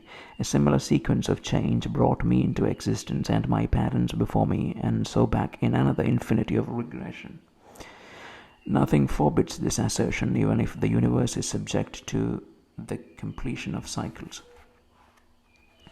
Reason and the art of reasoning are faculties self-determined by their own nature and their own products. They start from the relevant premise and follow the path to the proposed end. That is why acts of reason are called right acts, signifying the rightness of the path thus followed. One should pay no attention to any of those things which do not belong to man's portion incumbent on him as a human being. They are not demanded of a man. Man's nature does not proclaim them. They are not consummations of that nature.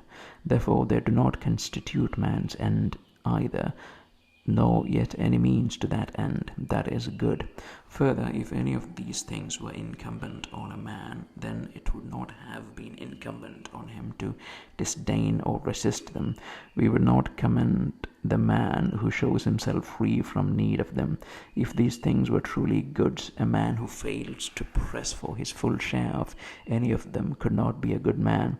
But in fact, the more a man deprives himself of these or such like, or tolerates others depriving him, the better a man he is.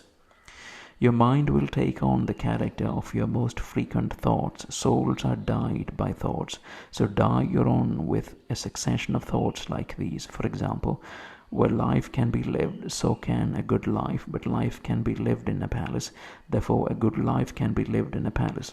Again, each creature is made in the interest of another. Its cause is directed to that for it was made.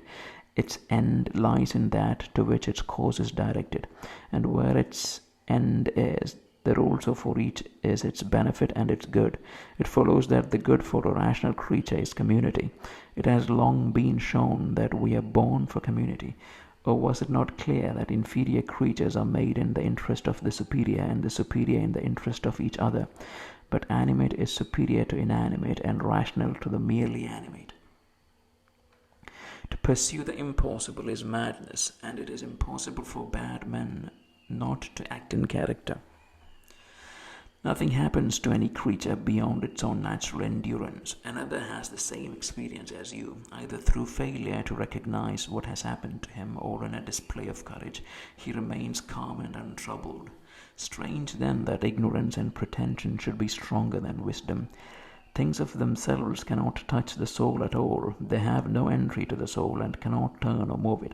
The soul alone turns and moves itself, making all externals present to it cohere with the judgments it thinks worthy of itself. In one respect, man is something with the closest affinity to us, in that it is our duty to do good to men and tolerate them. But in so far as some are obstacles to my proper work, man joins the category of things indifferent to me, no less than the sun, the wind, a wild animal. These can impede some activity, yes, but they form no impediments to my impulse or my disposition, because here there is conditional commitment and the power of adaptation. The mind adapts and turns around any obstacle to action to serve its objective. A hindrance to a given work is turned to its furtherance. An obstacle in a given path becomes an advance. Revere the ultimate power in the universe. This is what makes use of all things and directs all things. But similarly, revere the ultimate power in yourself. This is akin to that other power. In you too, this is what makes use of all else, and your life is governed by it. What is not harmful to the city does not harm the citizen either. Whenever you imagine you have been harmed, apply this criterion. If the city is not harmed by this, then I have not been harmed either. If, on the other hand, harm is done to the city, you should not be angry, but demonstrate to the doer of this harm what he has failed to see himself. Reflect often on the speed with which all things in being or coming into being are carried past and swept away. Existence is like a river in ceaseless flow, its actions a constant succession of change, its causes innumerable in their variety. Scarcely anything stands still, even what is most immediate. Reflect too on the yawning gulf of past and future time in which all things vanish. So in all this it must be folly for anyone to be puffed with ambition, racked in struggle, or indignant at his lot, as if this was anything lasting or likely to trouble him for long. Think of the whole of existence of which you are the tiniest part. Think of the whole of time in which you have been assigned a brief and fleeting moment. Think of destiny. What fraction of that are you? Another does wrong. What is it? What is that to me? Let him see to it. He has his own disposition, his own action.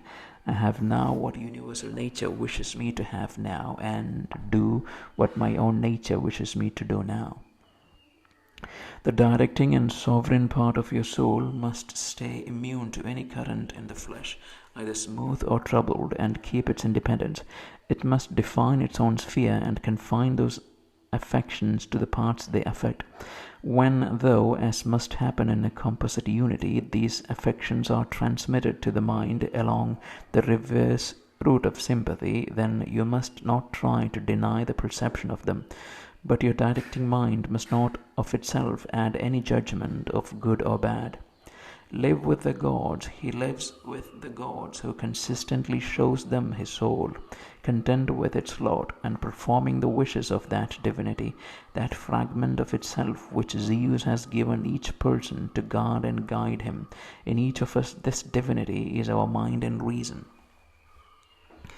Are you angry with the man who smells like a goat, or the one with foul breath? What will you have him do? That's the way his mouth is. That's the way his armpits are, so it is inevitable that they should give out orders to match. But the man is endowed with reason, you say, and if he puts his mind to it, he can work out why he causes offense. Well, good for you, so you too are no less endowed with reason. Bring your rationality, then, to bear on his rationality. Show him, tell him. If he listens, you will cure him, and no need for anger. Neither hypocrite nor whore. You can live here in this world just as you intend to live when you have left it. But if this is not allowed you, then you should depart life itself, but not as if this were some misfortune. The fire smokes and I leave the house. Why think this any big matter? But as long as no such thing drives me out, I remain a free man, and no one will prevent me doing what I wish to do. And my wish is to follow the nature of a rational and social being. The intelligence of the whole is a social intelligence. Certainly it has made the lower for the sake of the higher, and set the higher in harmony with each other. You can see how it has subordinated some creatures, coordinated others, given each its proper place, and brought together the superior beings in unity of mind. How have you behaved up to now towards gods, parents, brother, wife, children, teachers, tutors, friends, relations, servants? Has your principle up to now with all of these been say no evil, do no evil? Remind yourself what you have been through and had the strength to endure, that the story of your life is fully told and your service completed. How often you have seen beauty, disregarded pleasure and pain, forgone glory, and been kind to the unkind. Why do unskilled and ignorant minds confound the skillful and the wise? Well, what is the mind of true skill and wisdom? It is the mind which knows the beginning and the end, and knows the reason which informs all of existence and governs the whole in appointed cycles through all eternity. In no time at all, ashes or bare bones, a mere name or not even a name, and if a name, only sound and echo. The prices of life, empty, rotten, puny, puppies snapping at each other, children squabbling, laughter turning straight to tears, and faith, honor, and justice and truth fled up to Olympus from the wide wide earth. So what is there left to keep us here if the objects of sense are ever changeable and unstable, if our senses themselves are blurred and easily smudged like wax, if our very soul is a mere exhalation of blood, if success in such a world is vacuous? What then? A calm wait for whatever it is, either extinction or translation. And until the time for that comes, what do we need? Only to worship and praise the gods, and to do good to men, to bear and forbear, and to remember that all that lies within the limits of our poor carcass and our little breath is neither yours nor in your power. You can always ensure the right current in your life if you can first follow the right path, if, that is, your judgments and actions follow the path of reason. There are two things common to the souls of all rational creatures, God or man. They are immune to any external impediment, and the good they seek resides in a just disposition and just action, with this the limit of their desire.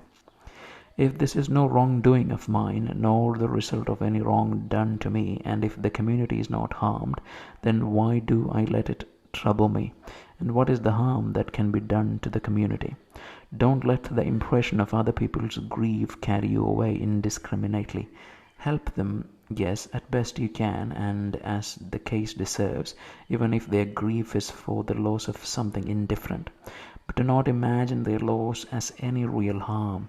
That is the wrong way of thinking. Rather, you should be like the old man in the play who reclaimed at the end of his foster child's favorite toy, never forgetting that it was only a toy. So there you are, broadcasting your pity on the hustings.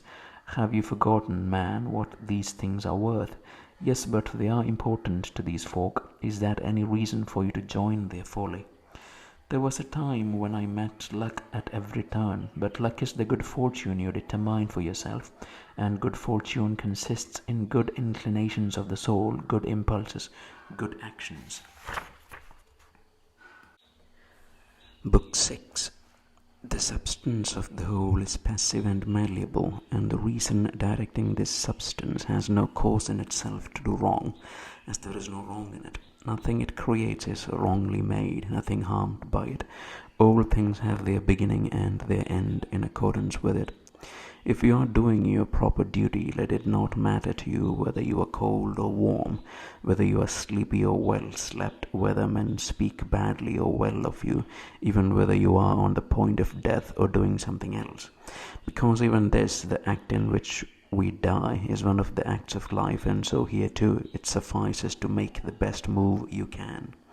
Look within, do not allow the special quality or worth of anything to pass you by. All that exists will soon change. Either it will be turned into vapor, if all matter is a unity, or it will be scattered in atoms. The governing reason knows its own disposition, what it creates, and what is the material for its creation. The best revenge is not to be like your enemy. Let one thing be your joy and comfort, to move on from social act to social act with your mind on God. The directing mind is that which makes itself, adapts itself, makes itself of whatever nature it wishes, and makes all that happens to it appear in the way it wants. All things have their accomplishment in accordance with the nature of the whole. It could not be in accordance with any other nature, either enclosing from without or enclosed within, or any external influence. Either as two, an intricate web, and dispersal into atoms, or unity, order, and providence. Now, if the former, why do I even wish to spend my time in a world compounded at random and in like confusion? Why have any concern other than somehow, sometime, to become earth unto earth? And why actually am I troubled? Dispersal will come on me, whatever I do, but if the latter is true, I revere it. I stand firm, I take courage in that which directs all.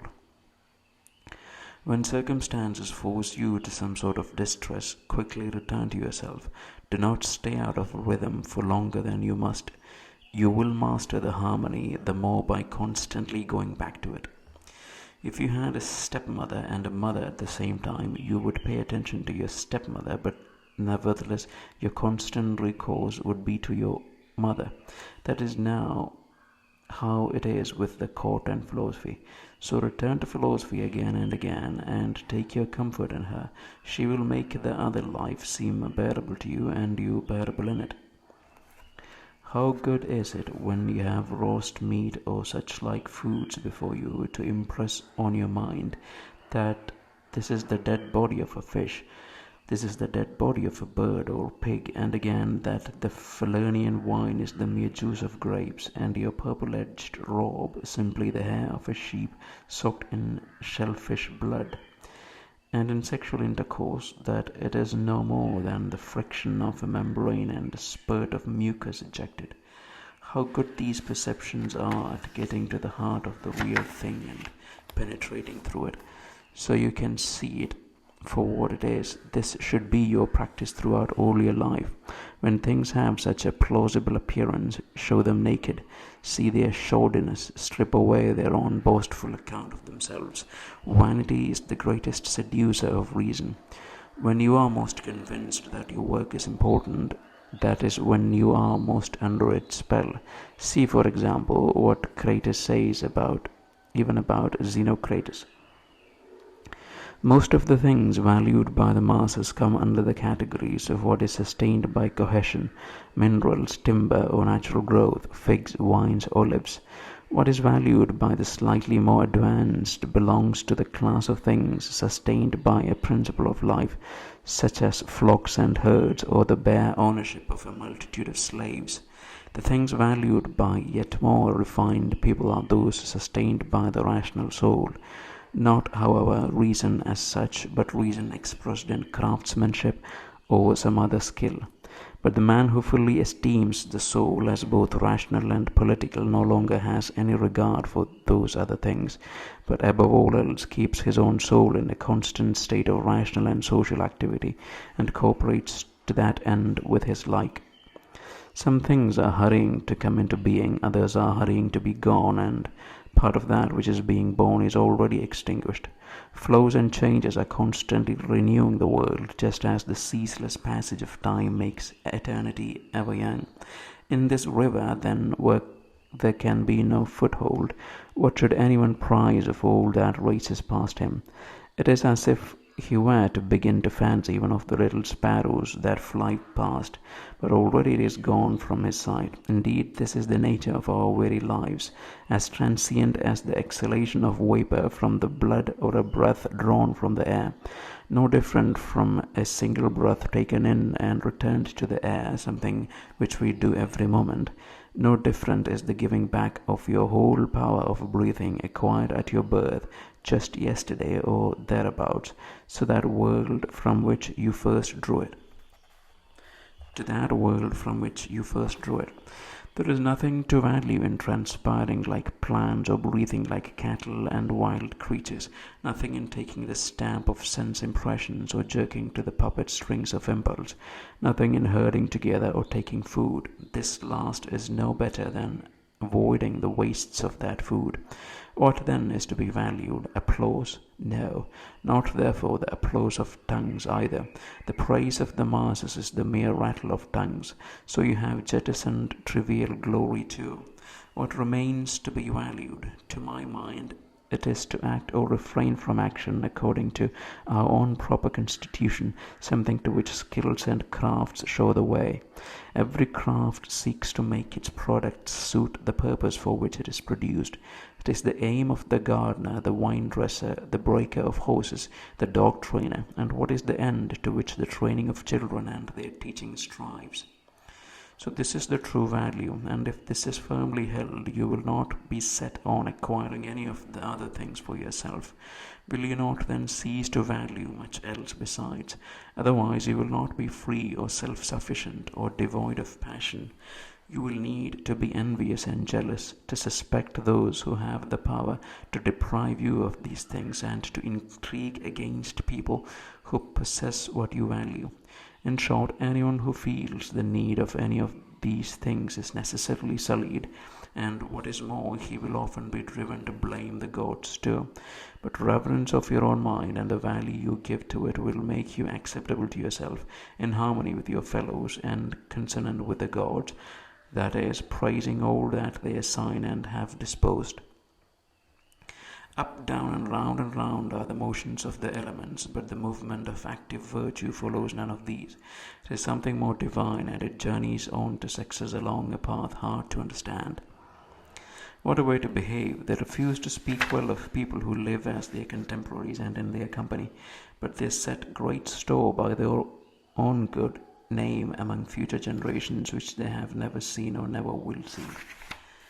Yet this is, brother, to feeling vexed that your predecessors were not singing your praises.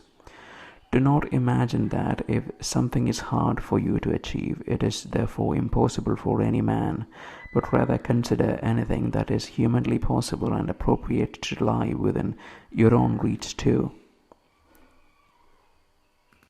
In the field of play, an opponent scratches us with his nails, say, or gives us a butting blow with his head, but we do not mark him for that, or take offense, or suspect him afterwards of deliberate attack.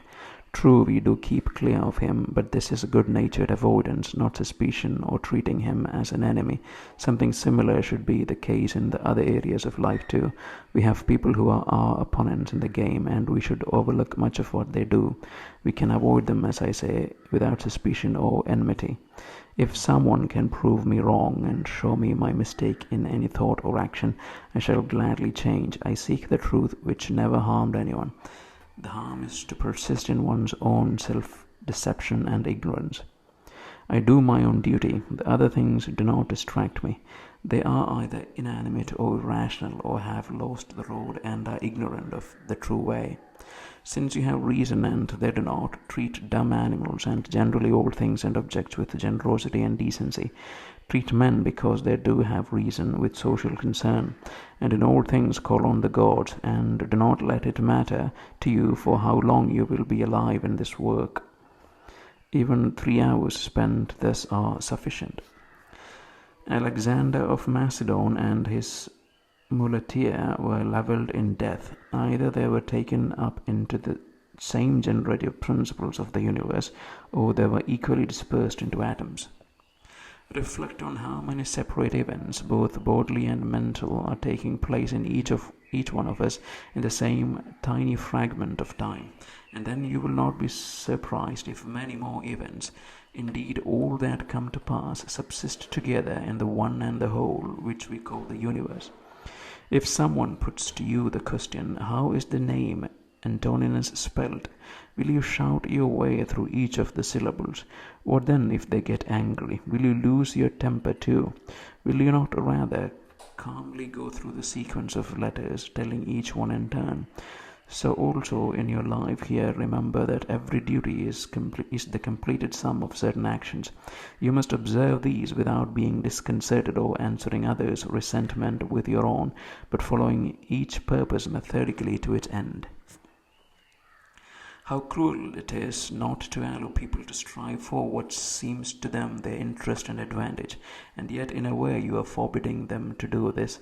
When you fuss that they are wrong, they are surely drawn to their own interest and advantage. But it is not actually so. Well then, teach them, show them, do not fuss.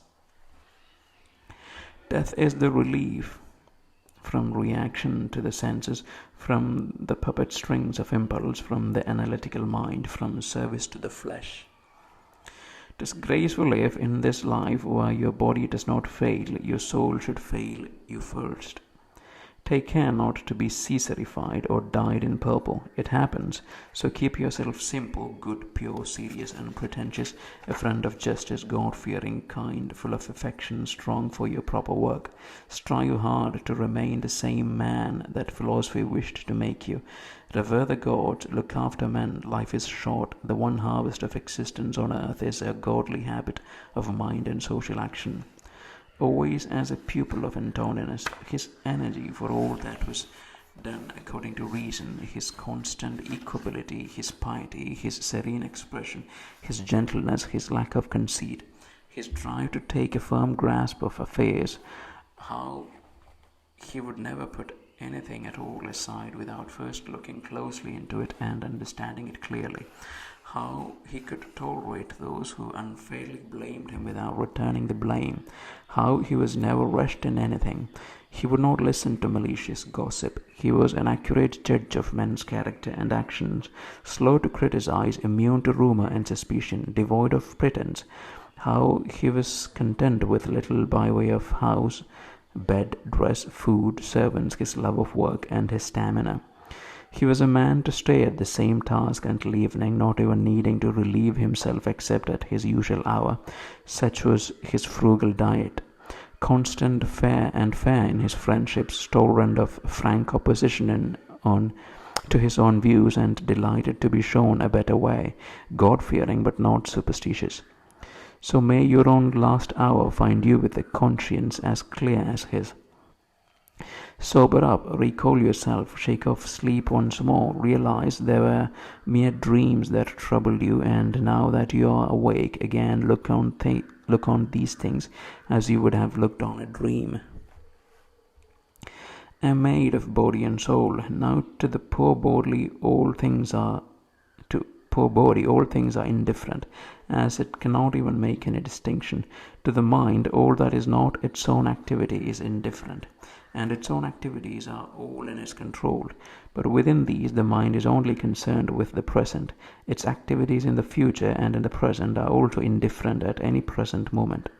The pain of labor for hand or foot is not contrary to nature, as long as the foot is doing the work of a foot and the hand the work of a hand.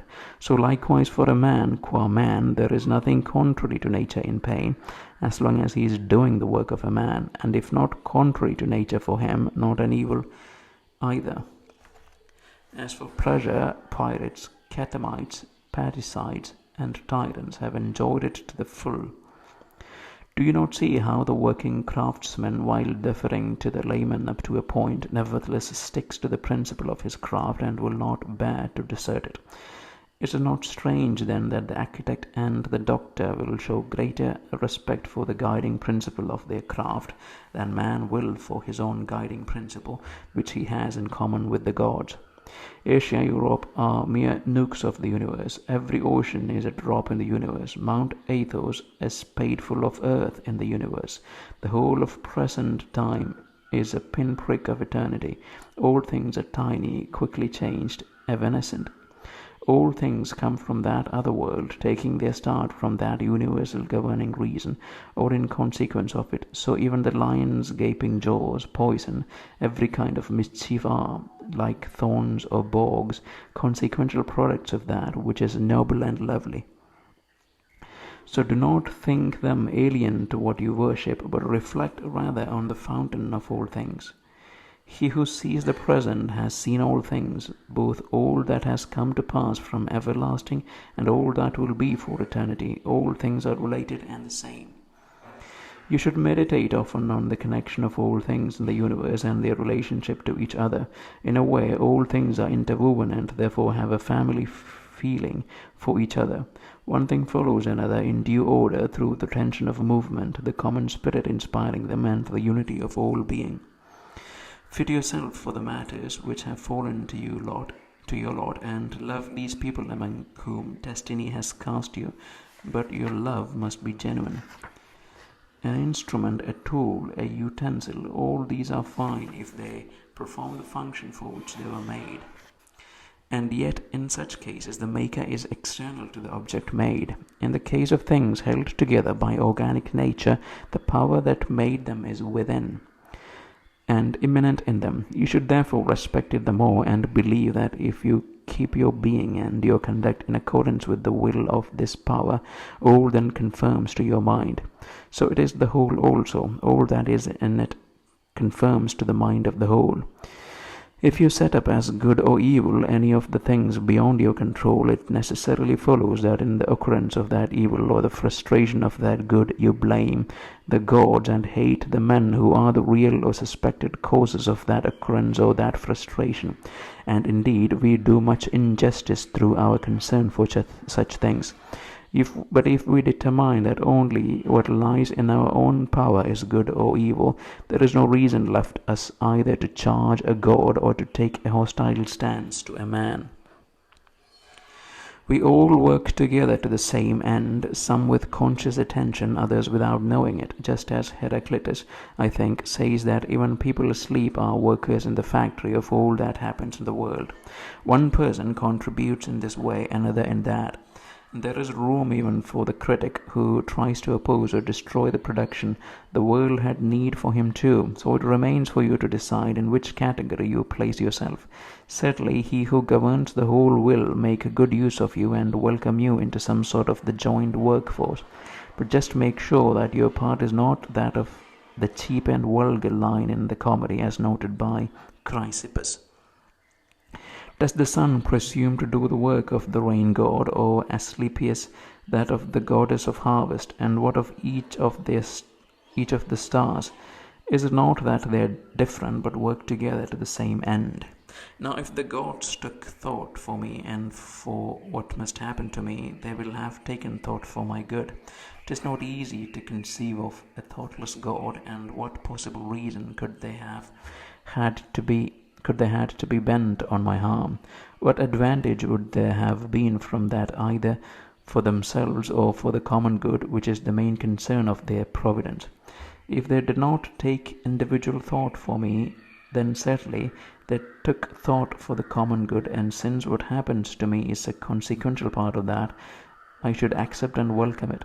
But if after all they take thought of nothing, an impious thing to believe, otherwise let us abandon sacrifice, prayer to the gods, swearing by the gods, all the other things which we variously do on the assumption that the gods are with us and share our lives. If then they take no thought for any of our concerns, it is open to me to take thought for myself, and my concern is for what is best. Best for each is what suits his own condition and nature, and my nature is both rational and social. As Antoninus, my city and country is Rome. As a human being, it is the world. So what benefits these two cities is my only good. All that happens to the individual is to the benefit of the whole. So far so clear. But if you look more closely, you will also see, as a general rule, that what benefits one person benefits other people too, though here benefit should be taken in its popular application to things which are in fact indifferent. Just as all the business of the amphitheatre and such places offends you as always one and the same sight, and this monotony of the spectacle bores you, so it is too with your experience of life as a whole. Everything, up or down, is the same with the same causes. How much longer then? Think constantly of all the sorts of men of various professions and of all the nations on earth who have died, and so bring your thought down to Philistion, Phoebus, and Origanian. Pass now to the other classes of men. We too are bound to change our abode to that other world, where there are so many skilled orators, so many distinguished philosophers, Heraclitus, Pythagoras, Socrates, so many heroes of old, so many other commanders and kings. Add Eudoxus, Hipparchus, Archimedes, Add other men of penetrating intellect, men of great vision, men dedicated to their work, and rogues, bigots, and even satirists of this transient mortal life, like many per cent his kind. Reflect of all these that they are long dead and buried. So is there anything terrible for them, or indeed for men whose very names are lost? In this world there is only one thing of value: to live out your life in truth and justice, tolerant of those who are neither true nor just. Whenever you want to cheer yourself, think of the qualities of your fellows. The energy of one, for example, the decency of another, the generosity of a third, some other merit in a fourth. There is nothing so cheering as the stamp of virtues manifest in the character of colleagues, and the greater the collective incidents, the better, so keep them ready to hand. You do not resent your weight, do you, that you weigh only so many pounds and not 300? So why resent either a lifespan of so many years and not more? Just as you are content with the amount of matter allocated to you, so you should be content with your allocation of time. Try to persuade them, but act even if they are unpersuaded, whenever the principle of justice so directs. But if someone forcibly resists, change tack to an unheard acceptance, so using the obstacle to bring forth a different virtue. And remember that you set out on a conditional course. You were not aiming at the impossible. So what were you aiming at? An impulse qualified by a condition. This you have achieved. What we proposed to ourselves has been accomplished. How to understand your own good? The lover of glory takes it to be the reasons of others. The lover of pleasure takes it to be his own passive experience. The intelligent man sees it as his own action. It is possible to have no understanding of this and not to be troubled in mind. Things of themselves have no inherent power to form our judgments. Accustom yourself not to be disregarding of what someone else has to say. As far as possible, enter into the mind of the speaker. What does not benefit the hive does not benefit the bee either. If sailors spoke ill of their captain or patients of their doctor, who else would they listen to? Otherwise, how would the captain achieve a safe voyage for his passengers, or the doctor health for those in his care? How many with whom I came into the world have already left? Appearances to the jaundiced honey seems bitter. To those bitten by rabid dogs, water is a terror. So little boys a ball-less joy. Why then am I angry?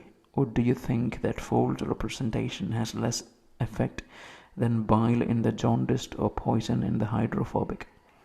No one will prevent you living in accordance with the principle of your own nature. Nothing will happen to you contrary on the principle of universal nature. What sort of people they wish to please, and what kind of actions are the means of their success, how quickly time will cover everything, and how much is covered already. Book 7. This is wickedness. This is what you have often seen, and you should have this thought ready to hand against any eventuality. I've seen this often before. Generally, wherever you look, you will find the same things. The histories, ancient, more recent, and modern, are full of them. Cities and households are full of them today. There is nothing new. All is familiar, and all short-lived. Your principles are living things. How else could they be deadened? Except by the extinction of the corresponding mental images, and the constant rekindling of these is up to you. Am I able to form the judgment I should about this event? If able, why troubled? All that lies outside my own mind is nothing to it. Learn this and you stand upright. You can live once more. Look at things again as you used to look at them. And this is the resumption of life. The empty pomp of a procession placed on the stage, flocks and herds, jousting shows, a bone thrown to puppies, tidbits into the fish ponds, ants toiling and carrying, the scurries of frightened mice, puppets dancing on their strings. Well, amid all this, you must keep yourself tolerant. Do not snort at them. But bear in mind that a person's worth is measured by the worth of what he values. In conversation, one ought to follow closely what is said. In any impulse, to follow closely what takes place. In the latter case, to see immediately the intended object of reference. In the former, to watch carefully what is meant.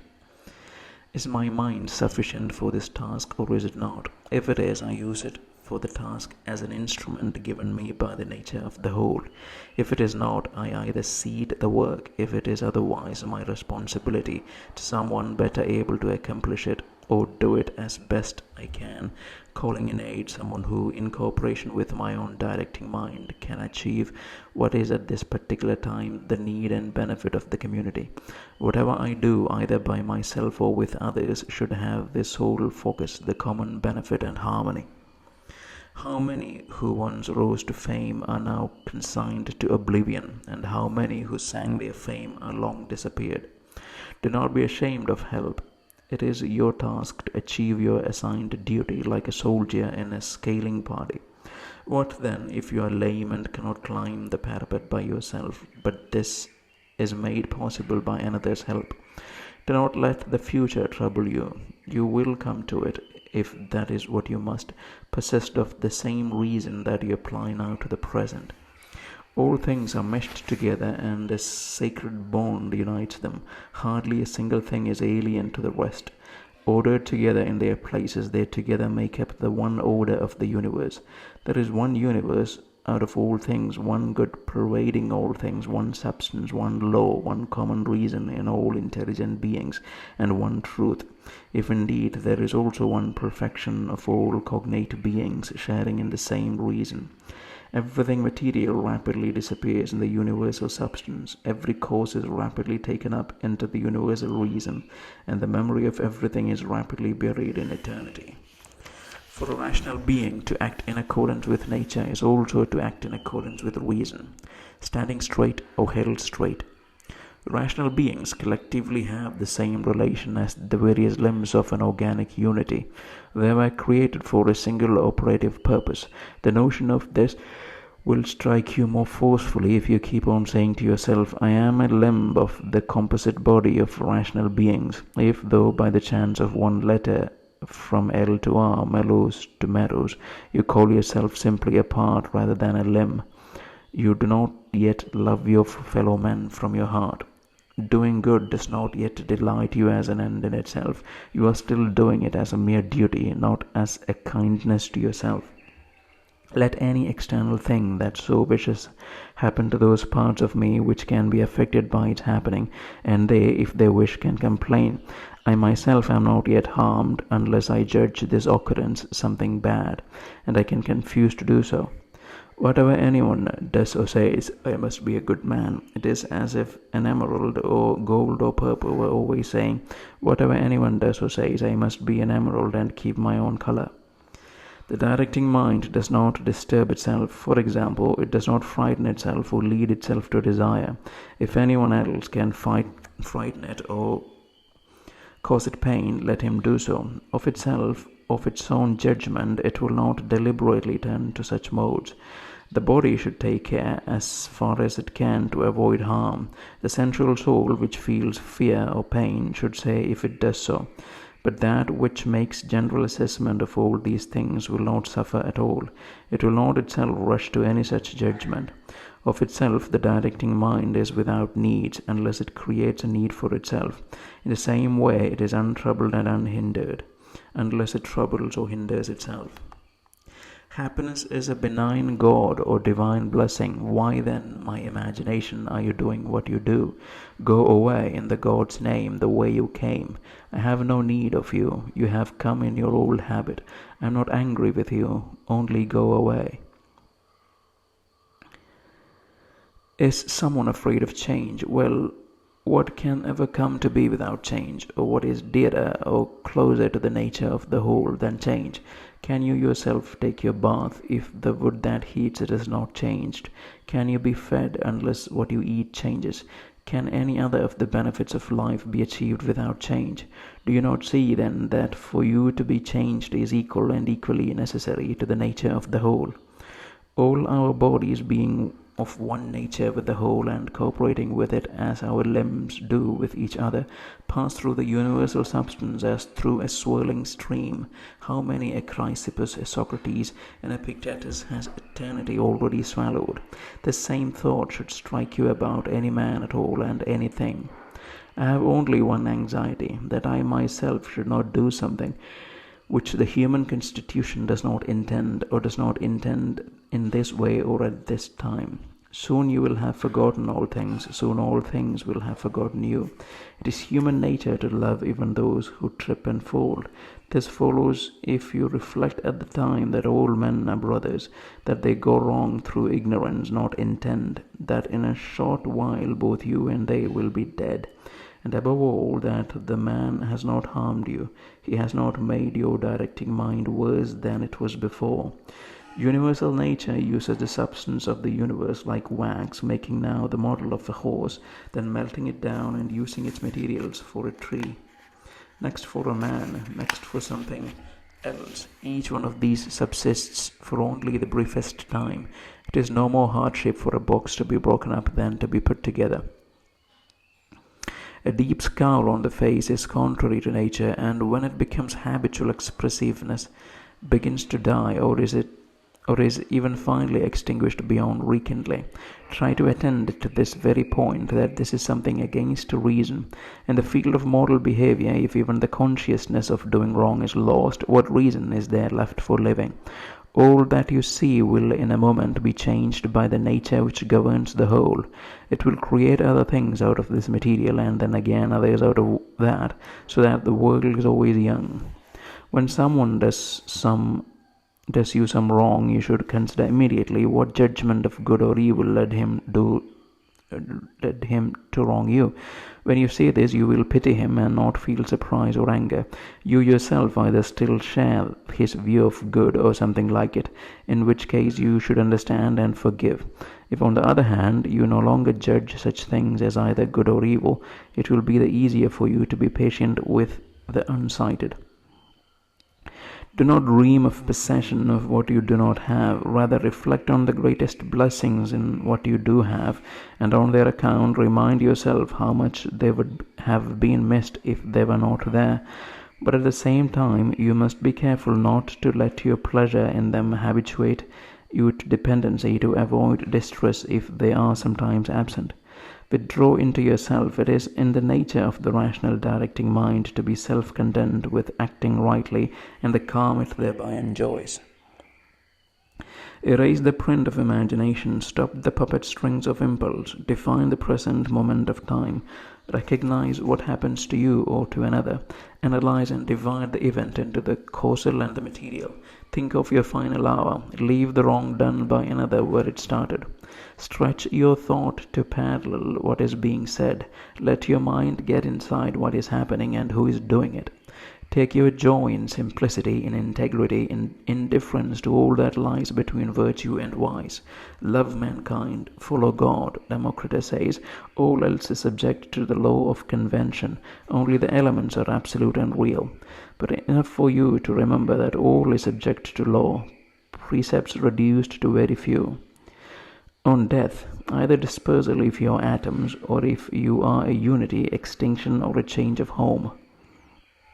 On pain, unbearable pain carries us off. Chronic pain can be borne.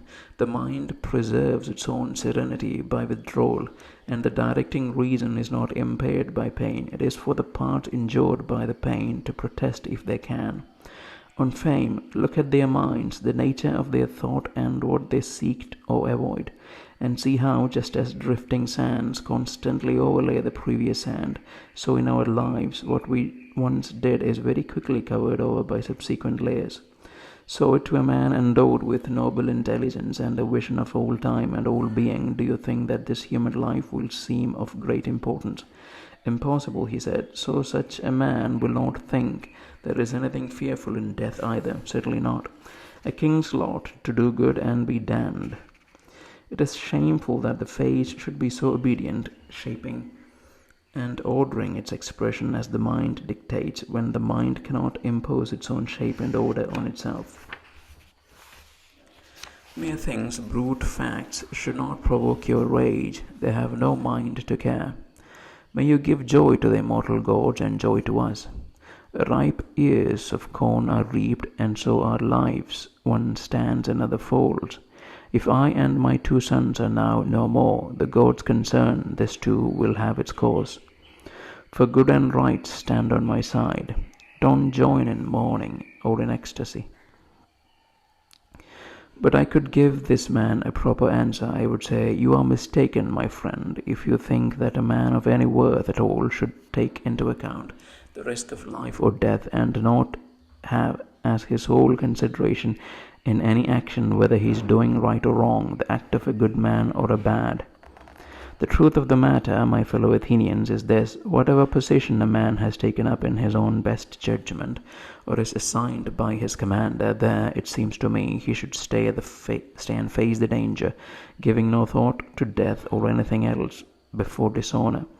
But, my dear fellow, consider it impossible that nobility and virtue are something other than saving one's life or having it saved.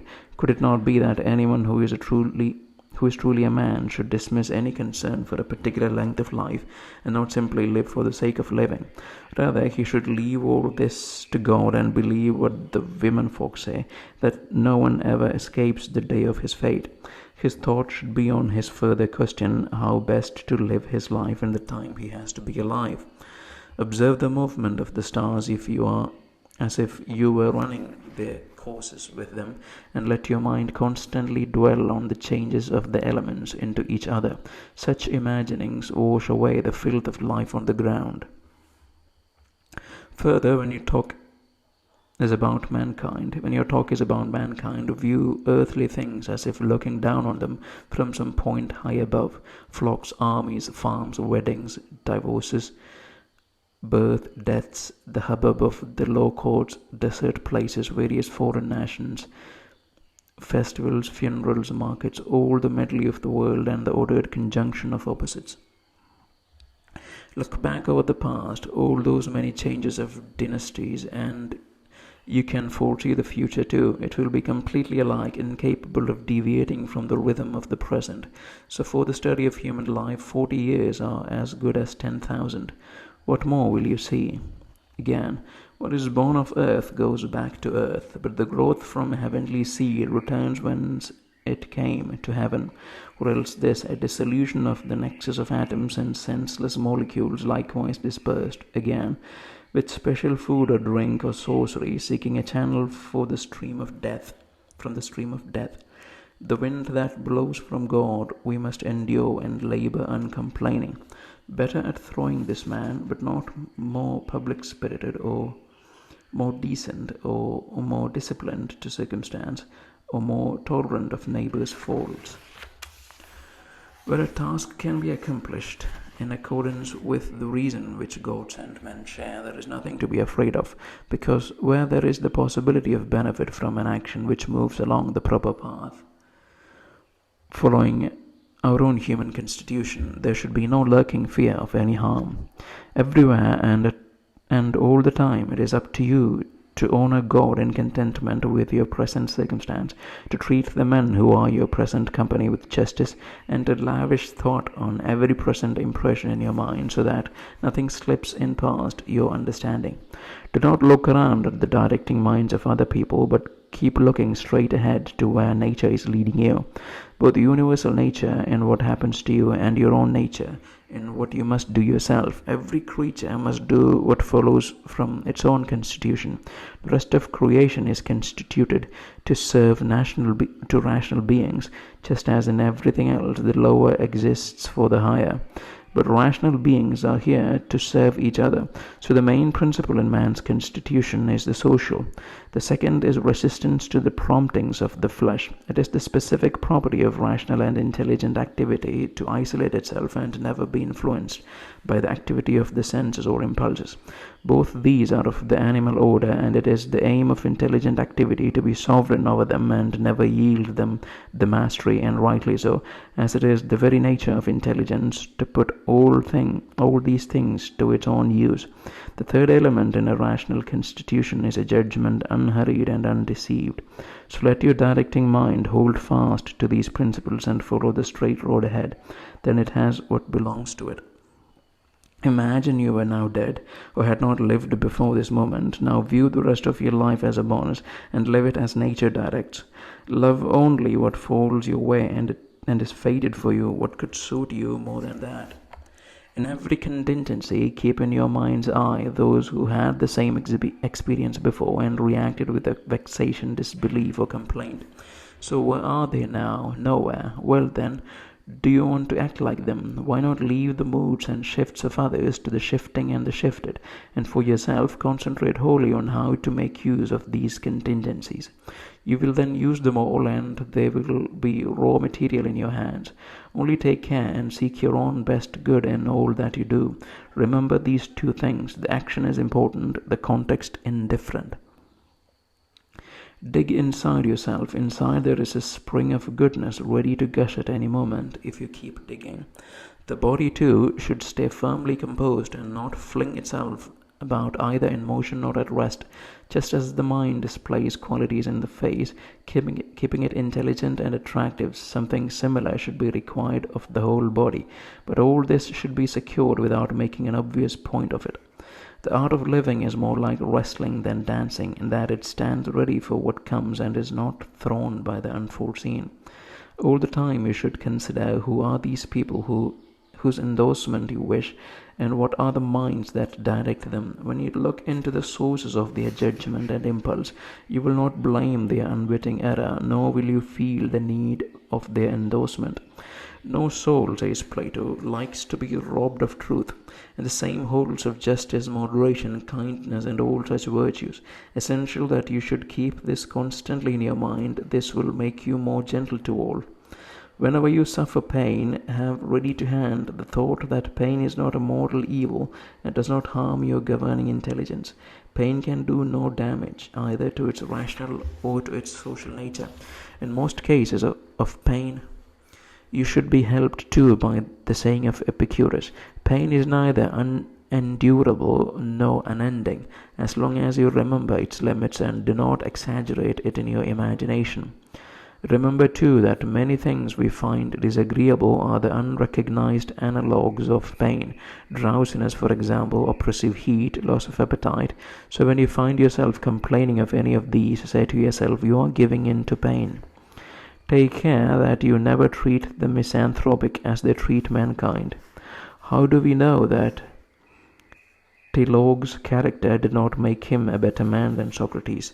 It is not enough that Socrates died a more glorious death, that he argued more skillfully with the sophists, that he showed greater endurance in spending a whole night out in the frost, that he was braver in his decision to refuse the order to arrest Leon of Salamis, that he swaggered in the streets, though one could well question if this last is true. No, what we need to investigate is the nature of Socrates' soul.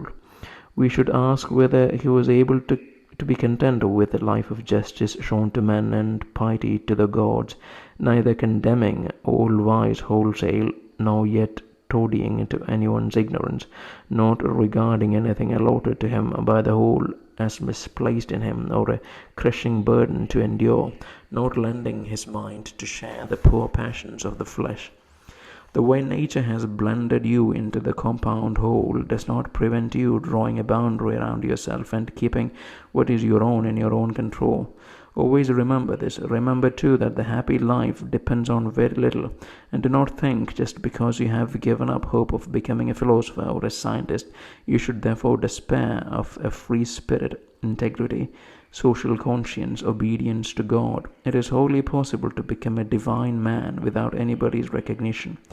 Live through your life without pressure and in the utmost contentment, even if all are clamoring what they will against you, even if wild beasts are tearing off the limbs of this poor lump of a body accreted round you. What in all this prevents the mind from preserving itself in tranquility, in true judgment of circumstance and readiness to use any event submitted to it, so that judgment says to circumstance, this is what you really are, however different you may conventionally appear, and ready use says to event, I was looking for you. I always take the present moment as raw material for the exercise of rational and social virtue, in short, for the art of man or God. Because a god or a man can assimilate anything that happens. It will not be new or hard to handle, but familiar and easy. Perfection of character is this: to live each day as if it were your last, without frenzy, without apathy, without pretense. The gods who are free from death do not resent their need throughout all the length of eternity to tolerate in such numbers such worthless creatures as men. What is more, they even care for them in all sorts of ways. And do you, with the merest time before your own exit, refuse to make the effort, and that when you are one of the worthless creatures yourself? It is ridiculous not to escape from one's own vices, which is possible, while trying to escape the vices of others, which is impossible.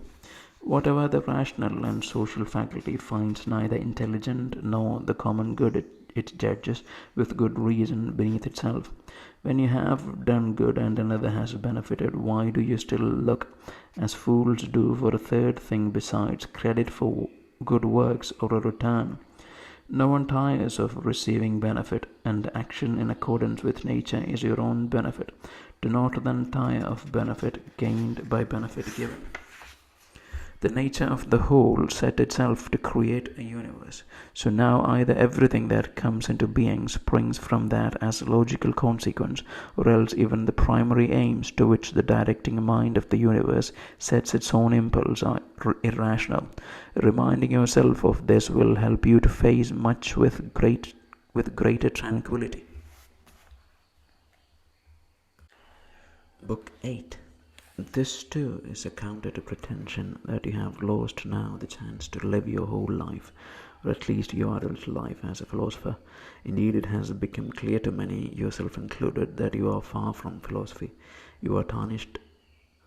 Then, difficult for you now to win the reputation of a philosopher, and besides, your station in life is a contrary pull. So if you have a true perception of how things lie, abandon any concern for reputation, and be satisfied if you can just live the rest of your life, whatever remains, in the way your nature wishes. You must consider then what those wishes are, and then let nothing else distract you. You know from experience that in all your wanderings you have nowhere found the good life, not in logic, not in wealth, not in glory, not in indulgence, nowhere. Where then is it to be found? In doing what man's nature requires. And how is he to do this? By having principles to govern his impulses and actions. What are these principles? Those of good and evil. The belief that nothing is good for a human being which does not make him just, self-controlled, brave and free, and nothing evil which does not make him the opposite of these. Ask yourself this about each action. How does this sit with me? Shall I regret it? In a short while I am dead and all things are gone. What more do I want? If this present work is that of an intelligent and social being sharing one law with God. Alexander, Julius Caesar, Pompey, what are they to Diogenes, Heraclitus, Socrates? These men saw into reality, its causes and its material, and their directing minds were their own masters. As for the former, they were slaves to all their ambitions. Even if you burst with indignation, they will still carry on regardless. First, do not be upset. All things follow the nature of the whole, and in a little while you will be no more and nowhere, as is true now even of Hadrian and Augustus. Next, concentrate on the matter in hand and see it for what it is. Remind yourself of your duty to be a good man and rehearse what man's nature demands. Then do it straight and unswerving, or say what you best think right, always though in kindness, integrity and sincerity. The work of universal nature is to translate this reality to another, to change things, to take them from here and carry them there. All things are mutations, but there is equality too in their distribution. All is familiar, no cause then for fear of anything new. Every living organism is fulfilled when it follows the right path for its own nature. For a rational nature, the right path is to withhold assent to anything false or obscure in the impressions made on its mind, to direct its impulses solely to social action, to reserve its desires and aversions to what lies in our power, and to welcome all that is assigned to it by universal nature, because it is a part of universal nature, just as the nature of the leaf is part of the plant's nature, except that in the case of the leaf, its nature partakes of a nature which lacks perception or reason and is liable to impediment, whereas man's nature is part of a nature which is unimpeded, intelligent, and just, in that to each creature it gives fair and appropriate allocations of duration, substance, cause, activity, and experience. But do not look to find a one-to-one correspondence in every case, but rather an overall equivalence, the totality of this to the aggregate of that.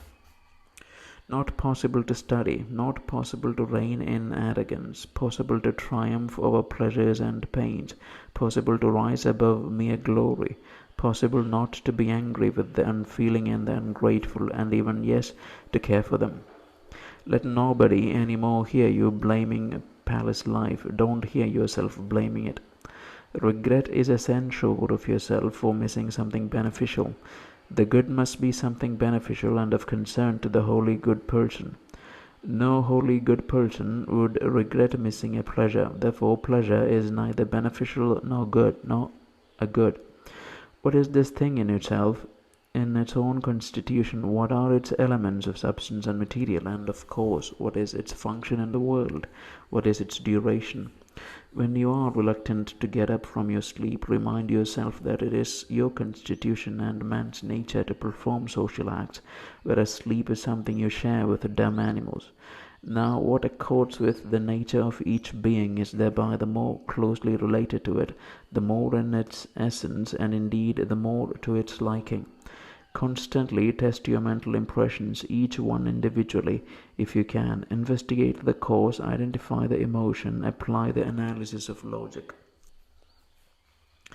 Wherever you meet someone, ask yourself first this immediate question: what beliefs does this person hold about the good and bad in life?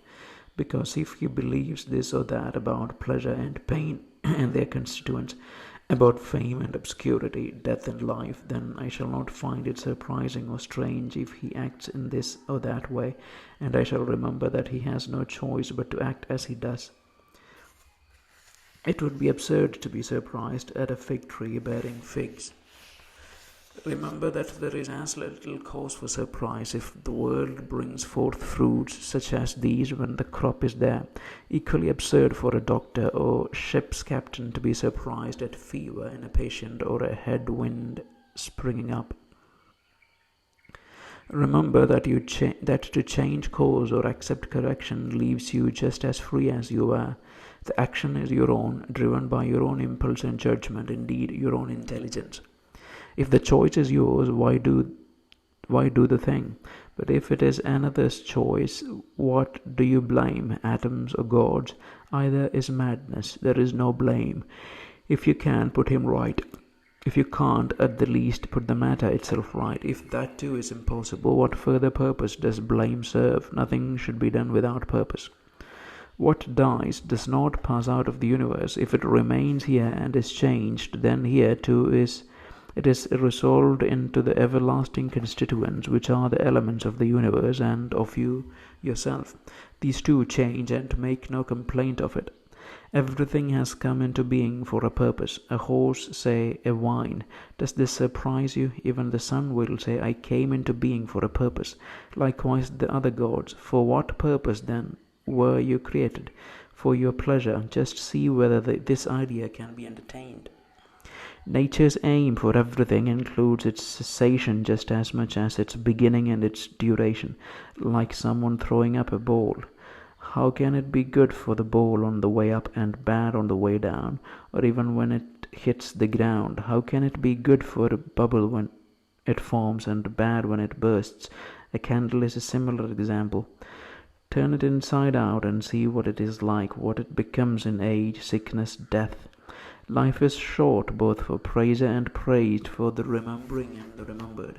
And this, moreover, is just a cranny of one continent.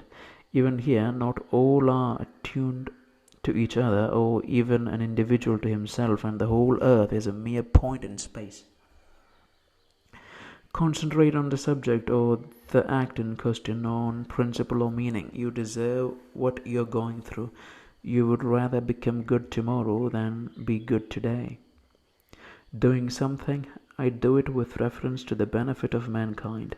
Something happening to me, I accept it in reference to the gods and the universal source from which all things spring interrelated. Just as you see your bath, all soap, sweat, grime, greasy water, the whole thing disgusting, so is every part of life and every object in it. Lucilla buried Verus, then Lucilla was buried. Secunda buried Maximus, then Secunda next. So the Epitynchanus and Diotimus, Antoninus and Faustina. The same story always. Celer saw Hadrian to his grave, then went to his own grave. Where are they now, those sharp minds, those prophets or prigs? Certainly Charax, Demetrius, Eudaimon, and others like them were sharp minds, but all creatures of a day long dead. Some not remembered even briefly, some turned into legend, and some now vanishing even from legend. So remember this, that either the poor compound of your body must be scattered, or your frail spirit must be extinguished, or else migrate and take its post elsewhere. Man's joy is to do man's proper work, and work proper to man is benevolence to his own kind, disdain for the stirrings of the senses, diagnosis of the impressions he can trust, contemplation of universal nature and all things thereby entailed. 3 relations. First, to your environment. Second, to the divine cause, which is the source of all that happens to all men. Third, to your fellows and contemporaries. Pain is an evil either to the body, so let the body give its evidence, or to the soul. But the soul can preserve its own clear sky and calm voyage by not assessing pain as an evil. Every judgment, every impulse, desire and rejection is within the soul, where nothing evil can penetrate. Erase the impressions on your mind by constantly saying to yourself, "It is in my power now to keep this soul of mine free from any vice or passion or any other disturbance at all. But seeing all things for what they are, I can treat them on their merits. Remember this power which nature gives you." When you speak in the Senate or to any individual, be straightforward, not pedantic. Use language which rings true. The court of Augustus, wife, daughter, grandsons, stepsons, sister, Agrippa, relatives, household, friends, Aurelius, Maecenas, doctors, diviners, an entire court dead. Go on now to other cases where it is not the death of just one individual but of a whole family, like the Pompeys. There is the inscription you see on the tombstones. The last of his line. Just think of all the anxiety of previous generations to leave behind an heir, and then one has to be the last. Here again, the death of a whole family.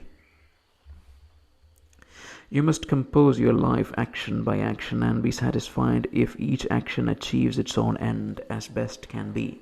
And no one can prevent you from that achievement, but there will be some external obstacle. No obstacle, though, to justice, self-control, and reason, but perhaps some other source of action will be obstructed. Well, gladly accept the obstruction as it is, make a judicious change to meet the given circumstance, and another action will immediately substitute and fit into the composition of your life as discussed. Accept humbly, let go easily. If you have ever seen a severed hand or foot, or a head cut off and lying somewhere away from the rest of the body, analogous is what someone does to himself as far as he can, when he will not accept his lot and severs himself from society, or does some unsocial act. Suppose you have made yourself an outcast from the unity of nature. You were born a part of it, but now you have cut yourself off. Yet here lies the paradox, that it is open to you to rejoin that unity. No other part has this privilege from God to come together again once it has been separated and cut away. Just consider the grace of God's favor to man. He has put it in man's power not to be broken off from the whole in the first place, and also, if he has broken off, to return and grow back again, resuming his role as a member. Just as the nature of the whole is the source of all other faculties in every rational creature, so it has given us this power too, in the same way that nature turns to its own purpose anything obstructive or contrary, placing it in the fated scheme of things and making it part of itself, so the rational being can also convert every obstacle into material for his own use and use it to further whatever his original purpose was.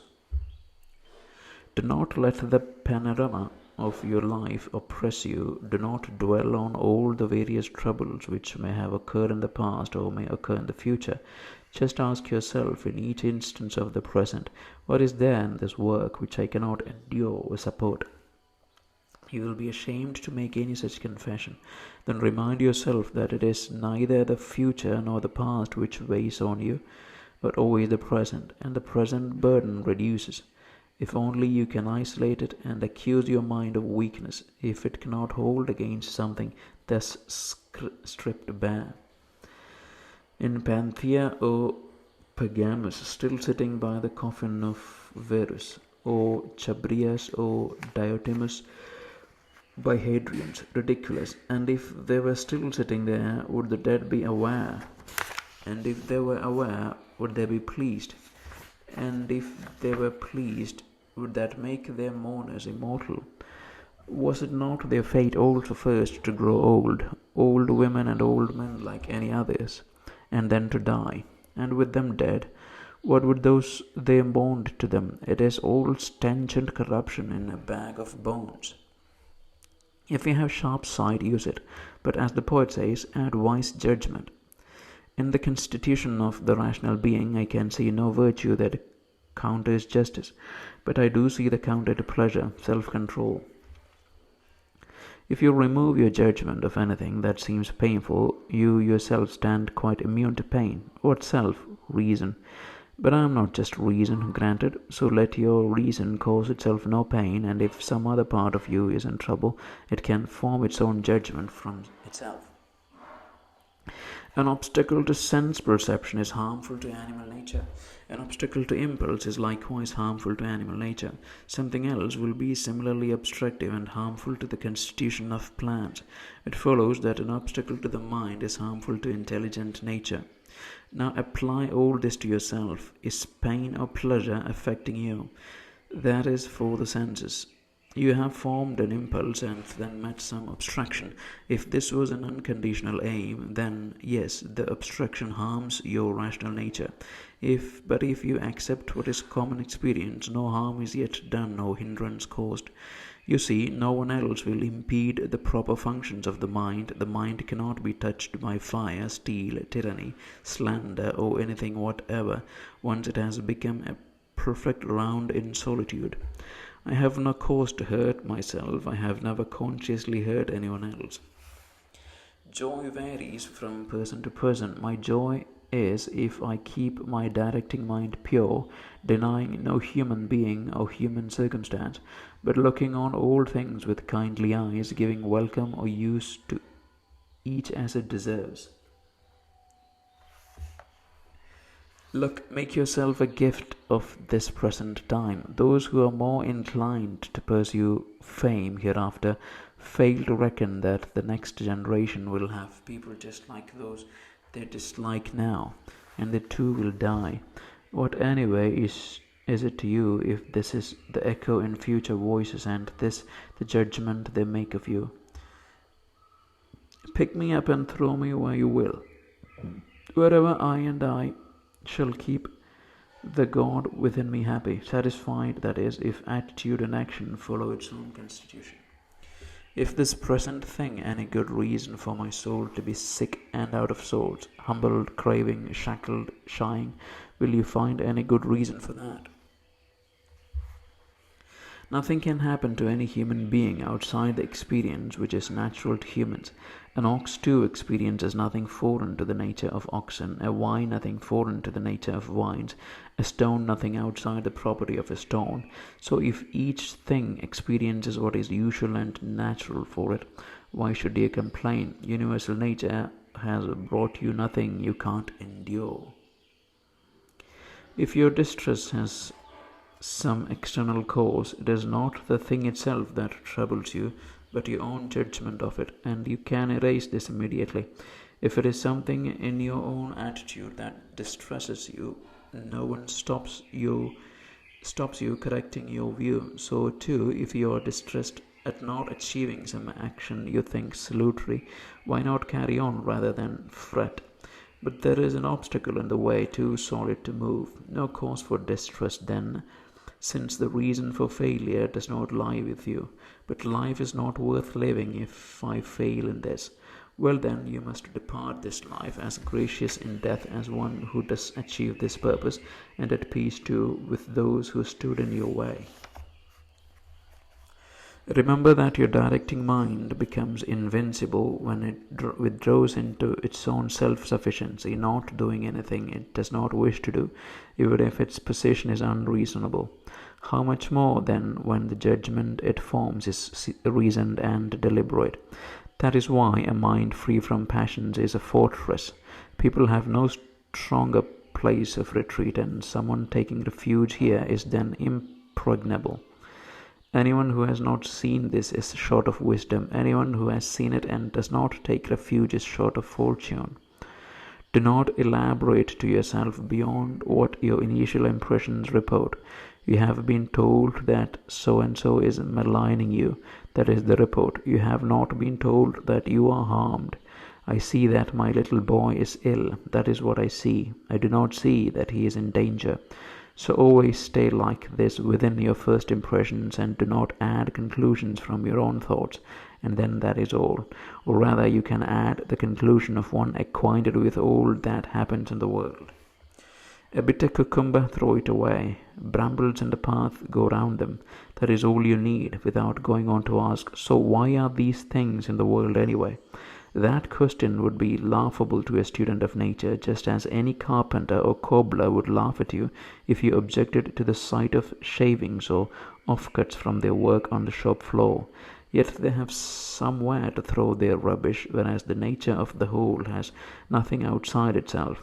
The marvel of its craft is that it sets its own confines and recycles into itself all within them which seems to be decaying, growing old, or losing its use, and then creates afresh from this same material. This way it requires no substance other than its own, and has no need for a rubbish dump. So it is complete in its own space, its own material, and its own craftsmanship. Do not be dilatory in action, muddled in communication, or vague in thought. Don't let your mind settle into depression or elation. Allow some leisure in your life. They kill, they cut in pieces, they hunt with curses.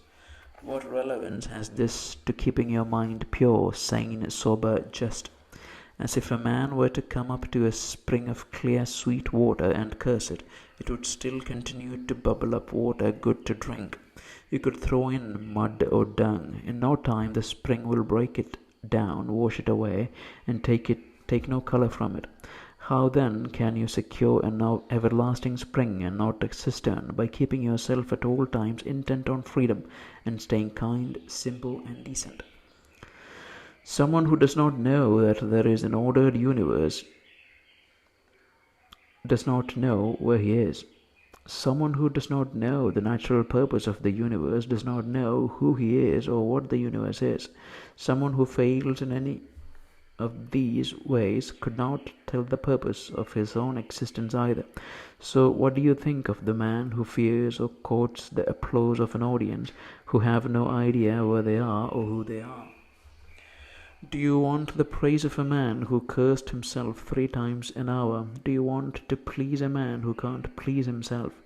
Can a man please himself when he regrets almost everything he does? Don't now just take your breath from the surrounding air, but take your thought too from the mind which embraces all things. The power of mind spreads everywhere and permeates no less than the air. It is therefore all who want to absorb it, just like the air for those who can draw breath. Wickedness overall does not harm to the universe. Individual wickedness does no harm to the recipient. It is only harmful to the perpetrator, and he has the option to be rid of it just as soon as he himself decides. To my determining will, my neighbor's will is as indifferent as his breath and his body. Sure, we are born above all for the sake of each other, nevertheless, the directing mind of each of us has its own sovereignty. Otherwise, my neighbor's wickedness would be my own harm, and this was not God's intention, to leave my misfortune up to another. The sun appears to pour itself down, and indeed its light pour in all directions. But the stream does not run out. This pouring is linear extension. That is why its beams are called rays, because they radiate in extended lines. You can see what a ray is if you observe the sun's light entering a dark room through a narrow opening. It extends in a straight line and impacts, so to speak, on any solid body in its path which blocks passage through the air on the other side. It settles there and does not slip off or fall. Something similar will be true of the flow and diffusion of the universal mind, not an exhaustible stream, but rather a constant radiation, and there will be nothing forceful or violent in its impact on the obstacles it meets. It will not fall off, but will settle there and illuminate what receives it. Anything unreflective will deprive itself of that light. He who fears death fears either unconsciousness or another sort of consciousness. Now, if you will no longer be conscious, you will not be conscious either of anything bad. If you are to take on a different consciousness, you will be a different being, and life will not cease. Men are born for the sake of each other, so either teach or tolerate. An arrow flies in one way, the mind in another. Yet even when it is keeping on the alert or circling round an inquiry, the mind moves no less directly and straight to its target. Enter into the directing mind of everyone and let anyone else enter your own. Book 9. Injustice is sin. When universal nature has constituted rational creatures for the sake of each other, to benefit one another as deserved, but never to harm, anyone contravening her will is clearly guilty of sin against the oldest of the gods, because universal nature is the nature of ultimate reality to which all present existence is related. Lying too is a sin against the same goddess. Her name is truth, and she is the original cause of all that is true. The conscious liar sins to the extent that his deceit causes injustice. The unconscious liar to the extent that he is out of tune with the nature of the whole and out of order with the nature of the ordered universe against which he fights. And it is fighting when he allows himself to be carried in opposition to the truth. He has received the prompts from nature. By ignoring them, he is now incapable of distinguishing false from true. Moreover, the pursuit of pleasure as a good and the avoidance of pain as an evil constitutes sin. Someone like that must inevitably and frequently blame universal nature for unfair distribution as between bad men and good, since bad men are often deep in pleasures and the possessions which make for pleasure, while the good often meet with pain and the circumstances which cause pain. Further, anyone who fears pain will also at times be afraid of some future event in the world, and that is immediate sin. And a man who pursues pleasure will not hold back from injustice and obvious sin. Those who wish to follow nature and share her mind must themselves be indifferent to those pairs of opposites to which universal nature is indifferent. She would not create these opposites if she were not indifferent either way. So anyone who is not himself indifferent to pain and pleasure, death and life, fame and obscurity, things which universal nature treats indifferently, is clearly committing a sin.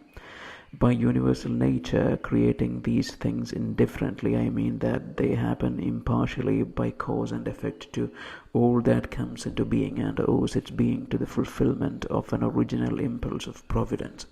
Under this impulse, Providence set out from a first premise to establish the present order of the universe. She had conceived certain principles of what was to be and determined generative powers to create substances, transformations, and successive regeneration. A man of sense and sensitivity would depart the company of men without ever tasting falsehood, pretense of any kind, excess, or pomp. The next best course is at least to sicken of these things before your final breath. Or do you prefer to sit at table with wickedness? Has your experience not yet persuaded you to shun this plague? Because the corruption of the mind is much more a plague than any such contaminating change in the surrounding air we breathe. The latter infects animate creatures in their animate nature, the former infects human beings in their humanity. Do not despise death, welcome it rather as one further part of nature's will. Our very dissolution is just like all the other natural processes which life's seasons bring, like youth and old age, growth and maturity, development of teeth and beard and grey hair, insemination, pregnancy, and childbirth. In the educated attitude to death, then, there is nothing superficial or demanding or disdainful, simply awaiting it as one of the functions of nature. And just as you may now be waiting for the child your wife carries to come out of the womb, so you should look forward to the time when your soul will slip this bodily sheath. If you want another criterion, unscientific but emotionally effective, you will find it quite easy to face death if you stop to consider the business you will be leaving and the sort of characters which will no longer contaminate your soul. You must not be, of course, take offense at them, rather care for them and tolerate them kindly, but still remember that the deliverance death brings is not a deliverance from the like-minded. This alone, if anything could, might pull you back and hold you to like, if you were allowed to live in the company of people who share your principles. But as things are, you see how wearisome it is to live out of tune with your fellows, so that you say, "Come quickly, death, or I too may forget myself." The sinner sins against himself, the wrongdoer wrongs himself by making himself morally bad. There can often be wrongs of omission as well as commission. These will suffice. The present certainty of judgment, the present social action, the present disposition, well content with any effect of an external cause. Erase the print of imagination, stop impulse, quench desire, keep your directing mind its own master. Irrational creatures share in one animate soul, and rational creatures partake in one intelligent soul. Just as there is one earth for all the things of earth, and one light to see by, one air to breathe for all of us who have sight and life. All things which share some common quality tend to their own kind. Everything earthy inclines to earth, everything watery flows together, and the same with air, so they need physical obstacles to force a separation. Fire rises upwards because of the elemental fire, but is nevertheless so eager to help the ignition of any fire here below, that any material which is a little too dry is easily ignited, for the lack of ingredients which hinder combustion. So too everything which shares in a common intelligent nature tends equally, or yet more so, to its own kind. Proportionate to its superiority over the rest, it is that much readier to mix and blend with its family. So right from the beginning, among the irrational creatures, there could be seen hives, flocks, birds rearing their young, a sort of love. Already there were animate souls at work there, and in the higher orders an increasingly strong collective bond which is not found in plants or stones or wood. And among the rational creatures there were civic communities, friendships, households, assemblies, and in war treaties and truces. Among yet higher things there exists a sort of unity even at a distance, as with the stars.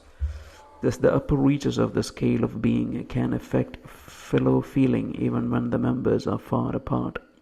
Look then at what is happening now. Only the intelligent creatures have now forgotten that urge to be unified with each other.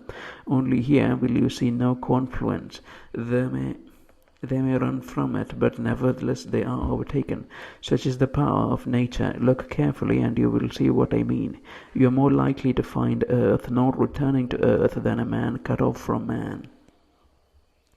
Man, God, and the universe all bear fruit, each in its own due season. No matter if common use confines the strict sense of bearing fruit to vines and the like, reason too has its fruit, both universal and particular. Other things grow from it which share its own nature. If you can, show them the better way. If you cannot, remember that this is why you have the gift of kindness. The gods too are kind to such people, and in their benevolence even help them achieve some ends. Health, wealth, fame. You can do it too, or tell me who is stopping you. Don't work as a miserable drudge or in any expectation of pity or admiration. One aim only, action or inaction as civic cause demands. Today I escaped from all bothering circumstances, or rather, I threw them out.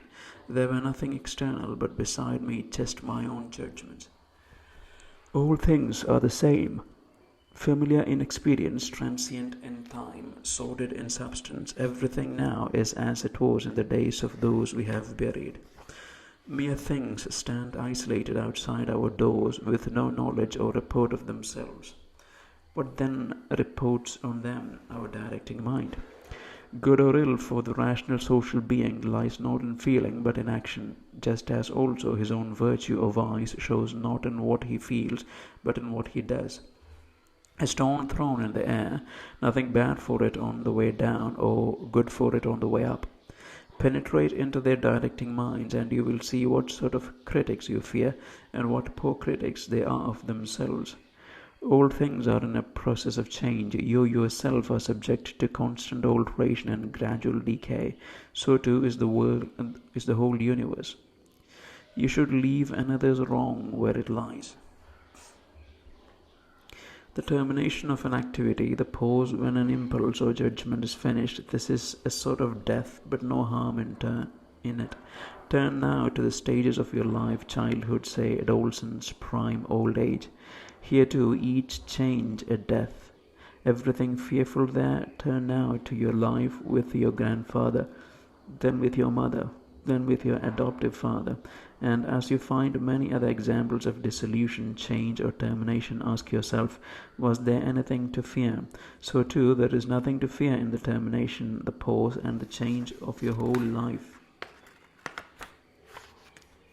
Hurry to your own directing mind, to the mind of the whole, and to the mind of this particular man. To your own mind, to make its understanding just, to the man of the whole, to recall what you are part of, to this man's mind to see whether there is ignorance or design, and at the same time to reflect that his is a kindred mind, just as you yourself are a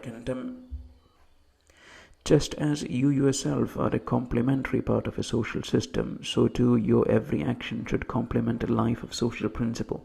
If any action of yours then does not have direct or indirect relation to the social end, it pulls your life apart and destroys its unity. It is a kind of sedition, like an individual in a democracy unilaterally resigning from the common harmony. Children's tantrums and toys, tiny spirits carrying corpses, the underworld in the Odyssey strikes more real. Go straight to the qualifying cause and examine it separately from the material element. Then establish the maximum time from which this individual thing, thus qualified, can by its nature subsist. You have endured innumerable troubles by not leaving your directing mind to do the work it was made for, but enough. When another blames you or hates you, or people voice similar criticisms, go to their souls, penetrate inside, and see what sort of people they are. You will realize that there is no need to be racked with anxiety that they should hold any particular opinion about you. But you should still be kind to them. They are by nature your friends, and the gods too help them in various ways, dreams and divination, at least to the objects of their concern. The recurrent cycles of the universe are the same up and down from eternity to eternity, and either the mind or the whole has a specific impulse for each individual case. If so, you should welcome the result, or it had a single original impulse from which all else follows in consequence. And why should you be anxious about that? The whole is either a god, then all is well, or if purposeless, some sort of random arrangement of atoms or molecules, you should not be without purpose yourself. In a moment, the earth will cover us all, then the earth too will change, and then further successive changes to infinity. One reflecting on these waves of change and transformation and the speed of their flow will hold all mortal things in contempt. The universal cause is a torrent, sweeping everything in its stream. So man, what does that mean for you? Do what nature requires at this moment. Start straight away, if that is in your power. Don't look over your shoulder to see if people will know. Don't hope for Plato's utopian republic, but be content with the smallest step forward, and regard even that result as no mean achievement. How worthless are these little men in the public eye who think their actions have anything to do with philosophy. They are full of snot. And who will change their views? Without a change of view, what alternative is there to slavery? Men groaning and going through the motions of compliance. Go on then, talk to me now of Alexander and Philip and Demetrius of Phalerum. I shall follow them if they saw the will of universal nature and took themselves to her school. But if they simply stuttered a dramatic role, no one has condemned me to imitate them. The work of philosophy is simple and modest. Do not seduce me to pompous pride. Take a view from above. Look at the thousands of flocks and herds, the thousands of human ceremonies, every sort of voyage in storm or calm, the range of creation, combination, and extinction. Consider too the lives once lived by others long before you, the lives that will be lived after you, the lives lived now among foreign tribes, and how many have never even heard your name, how many will very soon forget it, how many may praise you now but quickly turn to blame. Reflect that neither memory nor fame nor anything else at all has any importance worth thinking of. Calm acceptance of what comes from a cause outside yourself, and justice in all activity of your own causation. In other words, impulse and action fulfilled in that social conduct which is an expression of your own nature. You can strip away many unnecessary troubles which lie wholly in your own judgment, and you will immediately make large and wide room for yourself by grasping the whole universe in your thought, contemplating the eternity of time, and reflecting on the rapid change of each thing in every part. How brief the gap from birth to dissolution, how vast the gulf of time before your birth, and an equal infinity after your dissolution. All that you see will soon perish. Those who witness this perishing will soon perish themselves. Die in extreme old age or die before your time, it will all be the same. What are the directing minds of these people? What are they set on? What governs their likes and values? Train yourself to look at their souls naked. When they think that their blame will hurt or their praise advantage, what a conceit that is. Loss is nothing more than change. Universal nature delights in change, and all that flows from nature happens for the good. Similar things have happened from time everlasting, and there will be more such to eternity. So why do you say that everything has always happened for the bad and always will, that all those gods between them have evidently never found any power to right this, so the world is condemned to the grip of perpetual misery? The rotting on of the base material of everything, water, dust, bones, stench. Again, marble is a mere deposit in the earth, gold and silver mere sediments. Your clothing is animal hair, your purple is fish blood, and so on with all else, and the vital spirit is just the same, changing from this to that. Enough of this miserable way of life, enough of grumbling and aping. Why are you troubled? What is new in this? What is it that drives you mad? The cause, then face it, or rather the material, then face that. Apart from cause and material there is nothing, but you should even now, late though it is, see to your relation to the gods also. Make yourself simpler and better. 3 years is as good as 100 in this quest. If he did wrong, the harm is to himself, but perhaps he did not do wrong. Either all things flow from one intelligent source and supervene as in one coordinated body, so the part should not complain at what happens in the interest of the whole. All is atoms, and nothing more than present stew and future dispersal. Why then are you troubled? Say to your directing mind, are you dead? Are you decayed? Have you turned into an animal? Are you pretending? Are you herding with the rest and sharing their feed? Either the gods have power or they do not. Now, if they have no power, why pray? If they do have power, why not pray for their gift of freedom from all worldly fear, desire, or regret, rather than for the presence or absence of this or that? Certainly, if the gods can cooperate with men, they can cooperate to these ends. But you might say, the gods have put these things in my own power. Is it not then better to use your own power in freedom rather than show a servile and supine concern for what you cannot control? And who told you that the gods do not help us even to the ends which lie within your own power? At any rate, pray about these things, and you will see. One man prays, how can I sleep with that woman? Your prayer is, how can I lose the desire to sleep with her? Another prays, how can I be rid of that man? You pray, how can I stop wanting to be rid of him? Another, how can I save my little child? You, how can I learn not to fear his laws? And so on. Give all your praise this turn and observe what happens. Epicurus says, in my illness my conversations were not about the sufferings of my poor body, and I did not prattle on to my visitors in this vein, but I continued to discuss the cardinal principles of natural philosophy, with particular reference to this very point, how the mind shares in such disturbances of the flesh while still preserving its calm and pursuing its own good. He goes on, I did not allow the doctors either to preen themselves or on any great achievement, but my life continued fine and proper. An example then for you in sickness if you are sick, and in any other circumstance. All schools agree that you should not abandon philosophy in any eventualities of life, nor join the ignorant chatter of the uneducated layman. Concentrate only on the work of the moment and the instrument you use for its doing. Whenever you are offended at someone's lack of shame, you should immediately ask yourself, so is it possible for there to be no shameless people in the world? It is not possible. Do not then ask for the impossible. This person is just one of the shameless inevitably existing in the world. Have the same thought ready for the rogue, the traitor, every sort of offender. The recognition that this class of people must necessarily exist will immediately make you kinder to them as individuals. Another useful thought of direct application is the particular virtue nature has given us to encounter a particular wrong.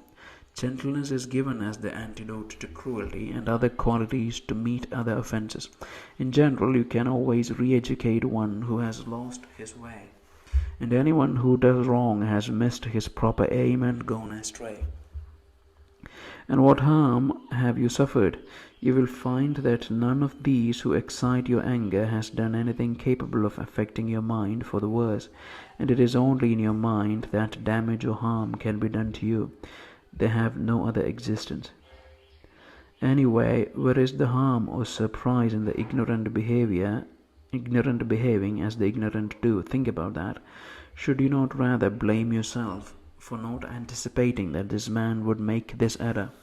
Your reason gave you the resource to reckon this mistake likely from this man, yet you forgot and are now surprised that he went wrong. Above all, when you complain of disloyalty or ingratitude, turn inwards on yourself. The fault is clearly your own. If you trusted that a man of that character would keep his trust, or if you conferred a favor without making it an end in itself, your very action its own and complete reward. What more do you want, man, from a kind act?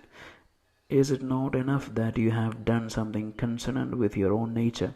Do you now put a price on it, as if the eye demanded a return for seeing, or the feet for walking, just as these were made for a particular purpose and fulfill their proper nature by acting in accordance with their own constitution? So man was made to do good, and whenever he does something good or otherwise contributory to the common interest, he has done what he was designed for and inherits his own. Book 10. My soul, will you ever be good, simple, individual, bare, brighter than the body that covers you? Will you ever taste the disposition to love and affection? Will you ever be complete and free of need, missing nothing, desiring nothing live or lifeless for the enjoyment of pleasure, or time for longer enjoyment, or amenity of place, space, and climate, or good company? No, will you not rather be satisfied with your present state and take pleasure in all that is presently yours? Will you not convince yourself that all your experience comes from the gods, that all is well and all will be well for you, all that the gods see fit to give you now and hereafter, in the maintenance of that perfect being which is good and just and beautiful, which generates all things, sustains and contains all things, embraces all things as they dissolve into the generation of others like them? Will you ever be such as to share the society of gods and men without any criticism of them or condemnation by them? Observe what your physical nature requires as one subject to the condition of mere life. Then do it and welcome it, as long as your nature as an animate being will not be impaired. Next, you should observe that what your nature as an animate being requires. Again, adopt all of this, as long as your nature as a rational being will not be impaired. And rational directly implies social. Follow these rules and no further fuss. All that happens is an event either within your natural ability to bear it or not. So if it is an event within that ability, do not complain, but bear it as you were born to. If outside that ability, do not complain either. It will take you away before you have the chance for complaint. Remember, though, that you are by nature born to bear all that your own judgment can decide bearable or tolerate in action, if you represent it to yourself as benefit or duty. If he is going wrong, teach him kindly and show him what he has failed to see. If you can't do that, blame yourself, or perhaps not even yourself. Whatever happens to you was being prepared for you from everlasting, and the mesh of causes was ever spinning from eternity, both your own existence and the incidents of this particular happening. Were the atoms or a natural order, the first premise must be that I am part of the whole which is governed by nature. The second, that I have some close relationship with the other kindred parts. With these premises in mind, insofar as I am a part, I shall not resent anything assigned by the whole. Nothing which benefits the whole can be harmful to the part, and the whole contains nothing which is not to its benefit. All organic natures have this in common, but the nature of the universe has this additional attribute, that no external cause can force it to create anything harmful to itself. So remembering that I am part of a whole so constituted will leave me happy with all that happens to me, and in so far as I have some close relationship with the other kindred parts, I shall do nothing unsocial, but rather look to the good of my kin, and have every impulse directed to the common benefit and diverted from its opposite. All this in operation guarantees that life will flow well, just as you would judge a citizen's life in proper flow when he moves on through acts which benefit his fellow citizens and welcomes all that his city assigns him. The parts of the whole, all that form the natural complement of the universe, must necessarily perish, and perish should be taken in the sense of change. Now, if nature made this perishing of the parts detrimental to them as well as necessary, the whole would be poorly maintained when its parts are always on the way to change and specifically constituted to perish? Did nature deliberately undertake to harm the parts of herself, to render them both exposed to harm and necessarily condemned to fall into harm? Or did she not notice these consequences? Hard to believe either. But if someone abandons the concept of nature and explains these things as just the way they are, how absurd it is to combine the assertion that the parts of the whole are naturally subject to change with surprise or resentment, as if this change was something contrary to nature, especially as the dissolution of each thing is into the elements of which it is composed. Dissolution is either a scattering of the component elements or the change of solid to earth and spirit to air, so that these two are subsumed into the reason of the whole, whether the whole is periodically turned to fire, or renews itself through eternal mutations. And do not imagine that this solid and this spirit are the same as at original birth. All this was gathered only yesterday or the day before from the influx of food consumed and air breathed in. So what changes is the gathered influx and not what your mother bore. Suppose now that this influx has close implication in your individual self, that I think has no bearing on the present argument. Claim your entitlement to these epithets: good, decent, truthful, in mind clear, cooperative, and independent, and take care then not to swap them for other names. And if you do forfeit these titles, return to them quickly. Remember too that clarity of mind was meant to signify for you discriminating attention to detail and vigorous thought. A cooperative mind, the willing acceptance of the dispensation of universal nature, independence of mind, the elevation of your thinking faculty above the calm or troubled affections of the flesh, above paltry fame or death or any other indifferent things. So, if you keep yourself true to these titles, not just grubbing for this acclamation from others, you will be a new man and enter a new life. To continue the same man as you have been up to now, to be torn apart and defiled in this life you live, is just senseless self-preservation, like that of half-eaten gladiators who, mauled all over and covered in blood by the wild beasts, still plead to be kept alive for the next day, when in their same state they will meet again those same claws and teeth. Launch yourself then on these few claims. If you can stay within them, stay there like a man translated to some paradise, the islands of the blessed. But if you feel yourself falling away and losing control, retire in good heart to some corner where you will regain control, or else make a complete exit from life, not in anger, but simply, freely, with integrity, making this leaving of it at least one achievement in your life. A great help to keeping these claims to virtue fresh in your mind will be to keep your mind on the gods, remembering that what they want is not servile flattery, but the development of all rational beings into their own image. They want the fig tree to do the proper work of a fig tree, the dog of a dog, the bee of a bee, and man the proper work of man. Farce, war, frenzy, torpor, slavery, day by day those sacred doctrines of yours will be wiped out whenever you conceive and admit them untested by natural philosophy. Every perception, every action must both satisfy the circumstantial and exercise the theoretical, so that you preserve the confidence of precise knowledge in every particular, this confidence unobtrusive and not concealed. Because when will you take your pleasure in simplicity, when in dignity, when in the knowledge of each individual thing? What is its essential nature, its place in the world, its natural span of existence? What are its components? To whom can it belong? Who can give it and take it away? A spider is proud to trap a fly. Men are proud of their own hunting. A hare, a sprat in the net.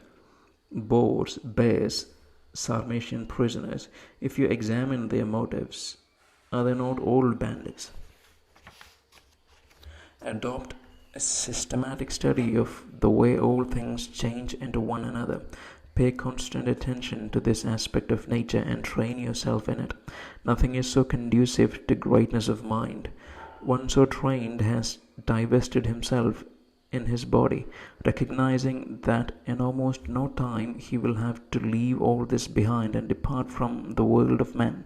He has devoted his entire self to justice in his own actions and to the nature of the whole in all things external.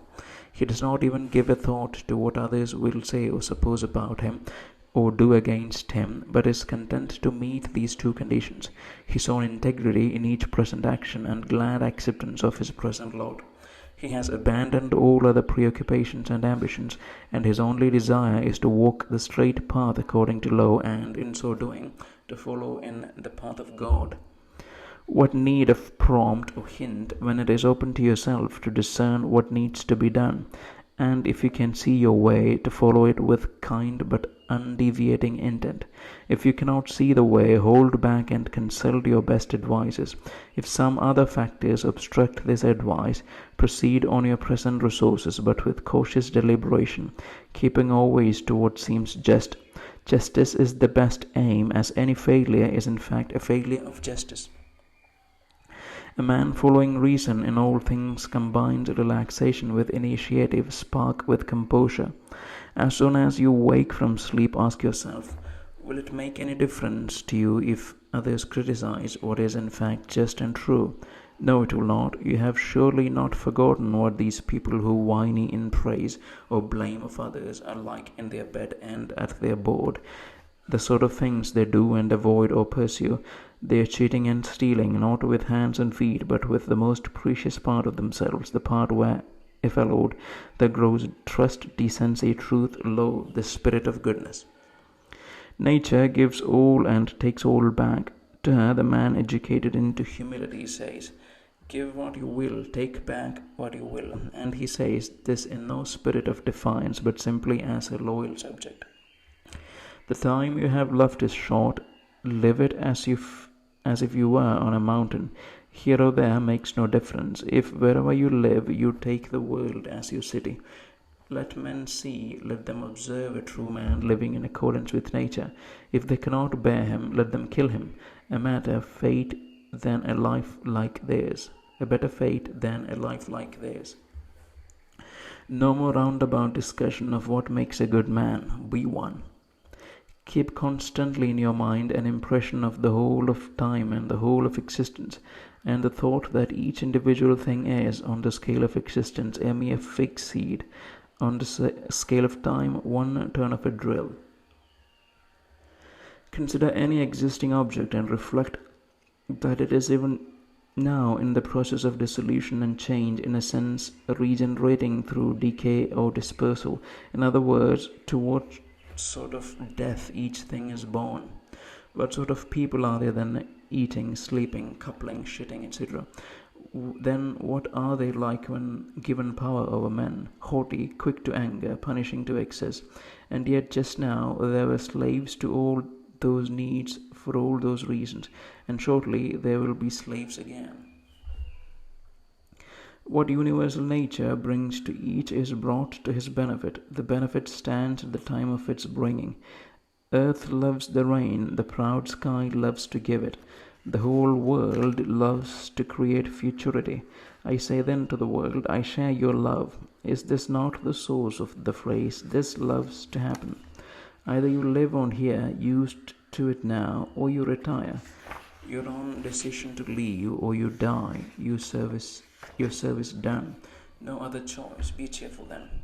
Always have clear in your mind that the grass is not greener elsewhere, and how everything is the same here as on the top of a mountain, or on the seashore, or wherever you will. Plato's words you will find directly opposite. Walling himself afold on a mountain, and to milking his flock when they bleat.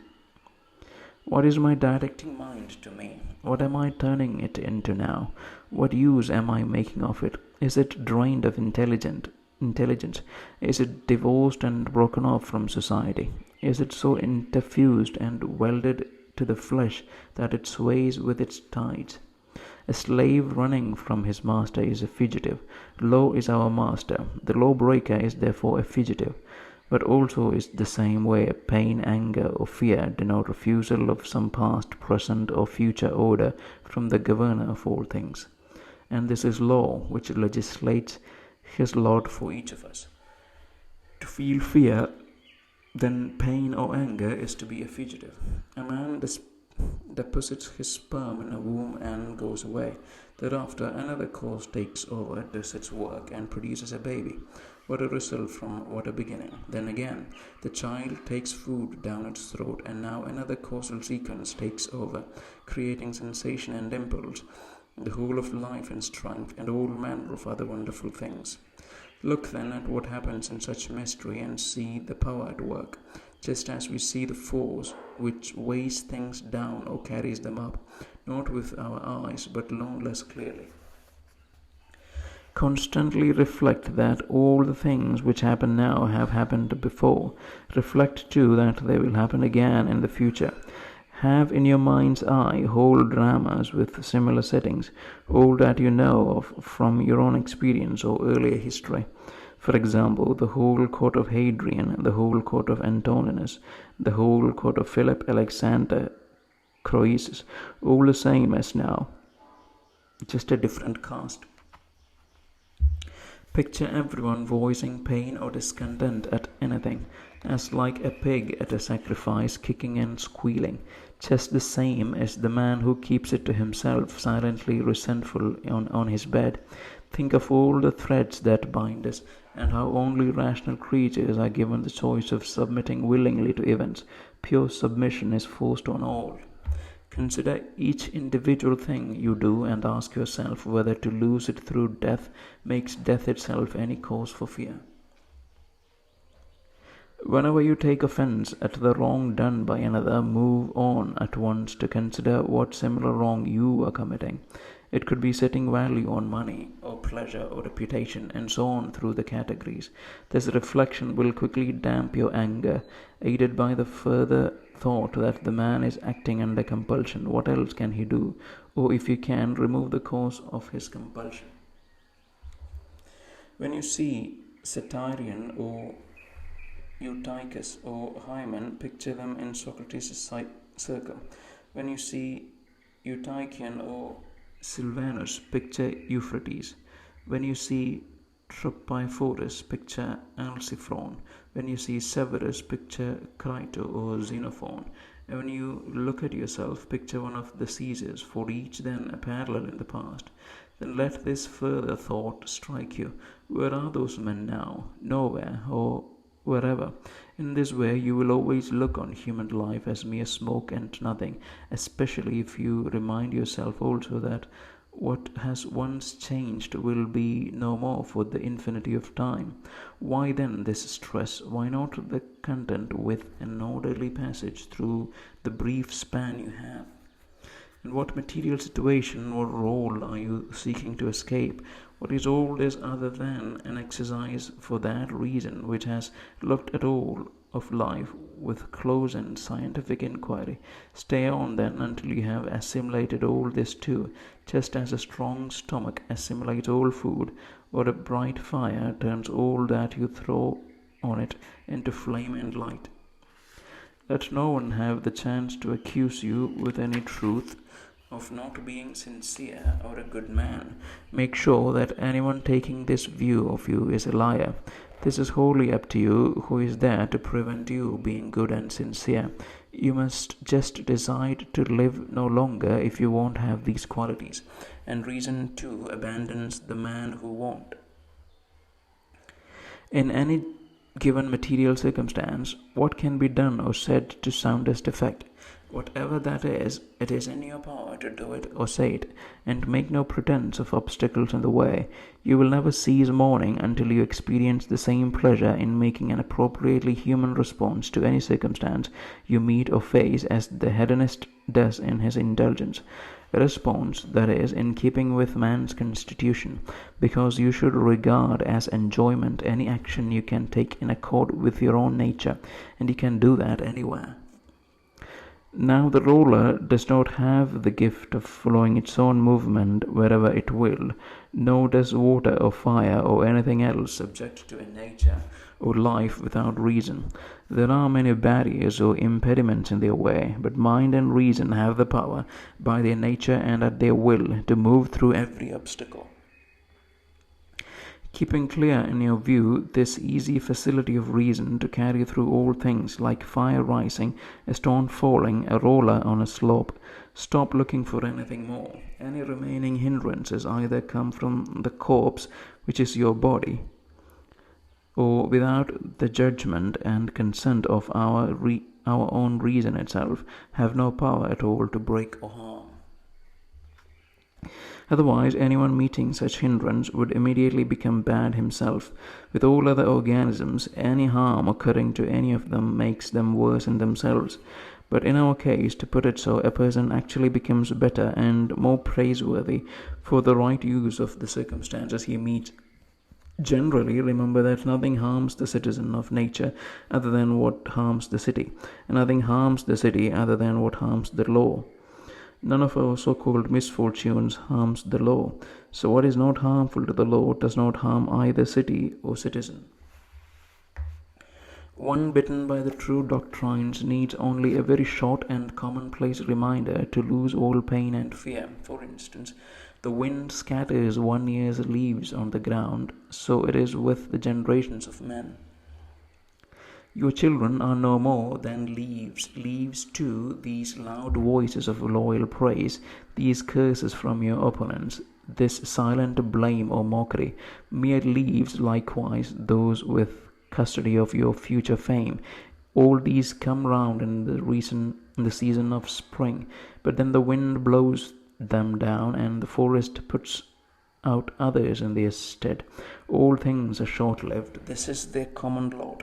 But you pursue likes and dislikes as if all was fixed for eternity. In a little while you too will close your eyes, and soon there will be others mourning the man who buries you. The healthy eye must look at all there is to be seen, and not say, I only want pale colors. This is a symptom of disease. The healthy ear and nose must be ready for all sounds or smells, and the healthy stomach must accept all food in the same way that a mill accepts all it was made to grind. And so the healthy mind too must be ready for all eventualities. The mind which says, my children must live, or there must be popular acclaim for all I do, is the eye demanding pale, or the teeth demanding pap. No one is so fortunate as not to have standing round his deathbed some people who welcome the fate coming on him. Was he the earnest sage? Then maybe there will be something at his final moments, saying to himself, we can breathe again now, rid of this schoolmaster. He was not hard on any one of us, but I could feel his silent criticism of us all. So much for the earnest sage. But in our own case, how many other reasons are there for a general wish to be rid of us? You will think of this when you are dying, and your departure will be the easier if you reason to yourself, I am leaving the sort of life in which even my colleagues, on whose behalf I have expended so much effort, prayer and thought, even they want me out of the way, doubtless hoping for some relief from my death. So why should anyone cling to a longer stay here on earth? Do not, though, for that reason feel any less warmth for them as you depart this life, but keep true to your own character, friendly, kind, generous. Again, your leaving of them should not be any wrench from life, but rather that easy slipping of the soul from the body's carapace, experienced by those dying at peace. Nature bound you to them and made them your colleagues, but is now releasing you. My release is like parting from kinsmen, but I do not resist or need to be forced. This too is one of the ways to follow nature. As far as you can, get into the habit of asking yourself in relation to any action taken by another, what is this point of reference here? But begin with yourself. Examine yourself first. Remember that what pulls the strings is that part of us hidden inside. That is the power to act. That is the principle of life. That, one could say, is the man himself. So never give any equal thought to the vessel which contains it or the organs built round it. These are an instrument like an axe, differing only in the attachment to the body. There is no more use in these parts without the agency which starts or stops them than in the shuttle without the weaver, the pen without the writer, the whip without the driver. Book 11. The properties of the rational soul. It looks on itself, it shapes itself, it makes self however it wishes to be, it gathers for itself the fruit it bears, whereas the fruit of plants and the corresponding produce of animals is gathered by others. It achieves its own end wherever the limit of life is set, unlike a ballet or a play or such like, where any interruption aborts the whole performance. In every scene and whenever it is cut off, the rational soul has its own program complete and entirely fulfilled, so it can say, I am in possession of my own. Further, the rational soul traverses the whole universe and its surrounding void, explores the shape of it, stretches into the infinity of time, encompasses and comprehends the periodic regeneration of the whole. It reflects that our successors will see nothing new, just as our predecessors saw nothing more than we do. Such is the sameness of things. A man of 40 with any understanding whatsoever has in a sense seen all the past and all the future. Particular qualities too of the rational soul are love of neighbor, truthfulness, integrity, no higher value than itself. This last is a defining quality of law also. There is thus no difference between the true principle of philosophy and the principle of justice. You will think little of the entertainment of song or dance or all in wrestling if you deconstruct the melodic line of a song into its individual notes and ask yourself of each of them, is this something that overpowers me? You will recoil from that admission. So too with a comparable analysis of dance by each movement and each pose, and the same again and with wrestling.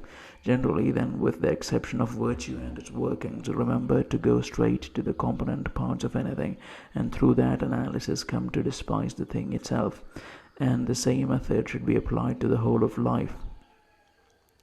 What a noble thing is the soul ready for its release from the body, if now must be the time, and prepared for whatever follows, extinction, dispersal, or survival. But this readiness must come from a specific decision, not in mere revolt like the Christians, but thoughtful, dignified, and, if others are to believe it, undramatic. Have I done something for the common good? Then I too have benefited. Have this thought always ready to hand, and no stopping. What is your profession? Being a good man. But this can only come about through philosophic concepts of the nature of the whole, the concepts of the specific constitution of man. First tragedies were brought on stage to remind you of what can happen, that these happenings are determined by nature, and that what moves you in the theatre should not burden you on the larger stage of life. You can see the way things must turn out, and that even those who cry, O Cythereon, must bear them. There are some useful sayings too in the tragedians. A prime example is, if I and my 2 sons are now no more, the gods concern, this too will have its course. Again, mere things, brute facts, should not provoke your rage. And ripe ears of corn are reaped, and so are lives, and many others like that. After tragedy, the old comedy was introduced. There was educational value in its unbridled frankness, and this plain speaking was of itself a useful warning against pomposity. Diogenes too adopted this trait to a similar end. After this, examine the nature of a middle comedy and the purpose of the subsequent adoption of new comedy, which gradually slipped into the mere artistry of imitation. True, it is recognized that these writers too said some useful things, but what was the whole thrust and aim of this sort of poetry and drama? How clearly it strikes you that there is no other walk of life so conducive to the exercise of philosophy as this in which you now find yourself. A branch cut from its neighboring branch is necessarily cut away from the whole tree. In the same way, a human being severed from just one other human has dropped from the whole community.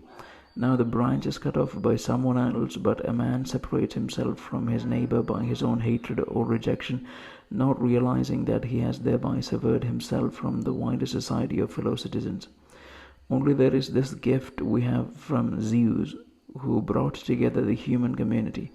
We can grow back again in our neighbor and to our neighbor and resume our place in the complement of the world. Too often repeated, though, such separation makes it harder to unite and restore the divided part. In sum, the branch which stays with the tree from the beginning of its growth and shares its transpiration is not the same as the branch which is cut off and then regrafted, whatever the gardeners say. Share their stock, but not their doctrines. Just as those who try to block your progress along the straight path of reason will not be able to divert you from principled action, so you must not let them knock you out of your good will towards them. Rather, you should watch yourself equally on both fronts, keeping not only a stability of judgment and action, but also a mild response to those who try to stop you or are otherwise disaffected. To be angry with them is no less a weakness than to abandon your course of action and capitulate in panic. Both amount equally to desertion of your duty, either being frightened into retreat or setting yourself at odds with your natural kinsmen and friends. No nature is inferior to art. In fact, the arts imitate the variety of natures. If that is so, then the most perfect and comprehensive of all natures could not be surpassed in any artistic invention. Now all arts create the lower in the interests of the higher. So this is the way of universal nature too.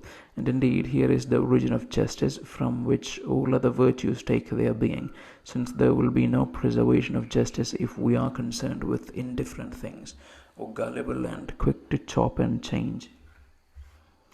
The external things whose pursuit or avoidance troubles you do not force themselves on you, but in a way you yourself go out to them. However that may be, keep your judgment of them calm, and they too will stay still. Then you will not be seen either to pursue or to avoid. The soul is a sphere which retains the integrity of its own form. If it does not bulge or contract for anything, does not flare or subside, but keeps the constant light by which it sees the truth of all things and the truth in itself. Someone despises me, that is his concern, but I will see to it that I am not found guilty of any word or action deserving contempt.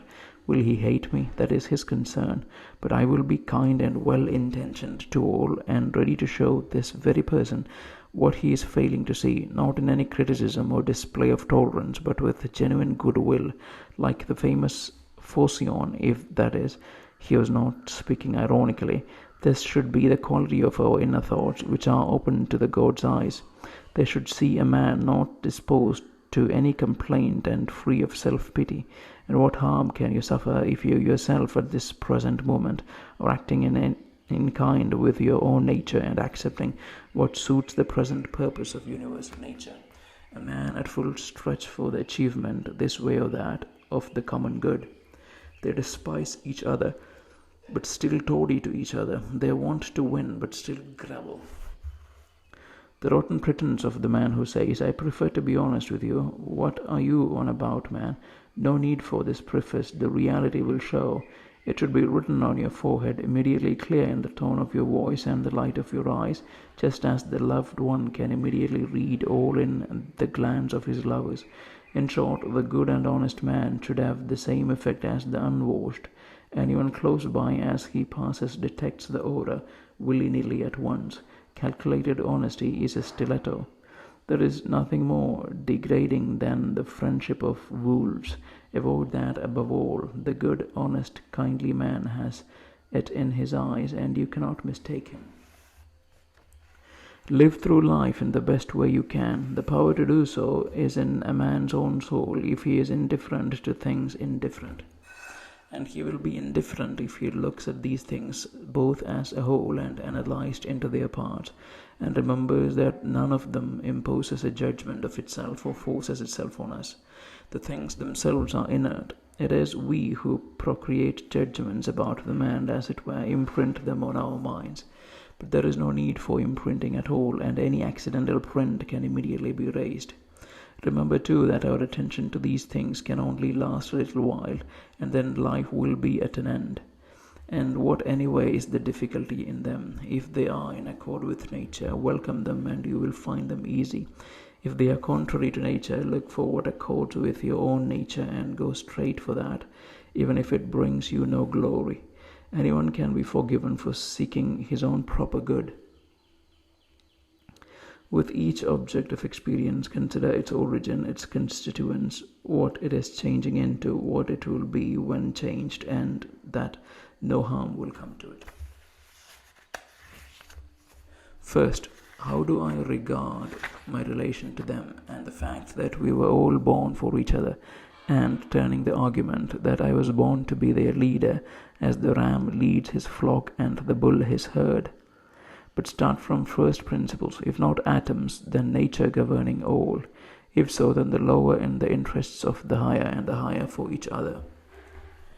Second, what sort of people they are at table, in bed, and so on. Most of all, what sort of behavior their opinions impose on them, and their complacent pride in acting as they do. Third, if what they do is right, no cause for complaint. If wrong, this is clearly out of ignorance and not their wish. Just as no soul likes to be robbed of truth, so no soul wants to abandon the proper treatment of each individual as his worth deserves. At any rate, these people resent the imputation of injustice, cruelty, selfishness, in a word, crimes against their neighbors. Fourth, you yourself have many faults and are no different from them.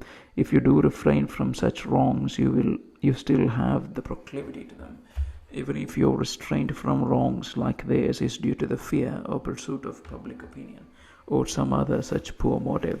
Fifth, you are not even sure that they are doing wrong. Many things are done as part of a larger plan, and generally one needs to know a great deal before one can pronounce with certainty on another's actions. Sixth, when you are high in indignation and perhaps losing patience, remember that human life is a mere fragment of time, and shortly we are all in our graves.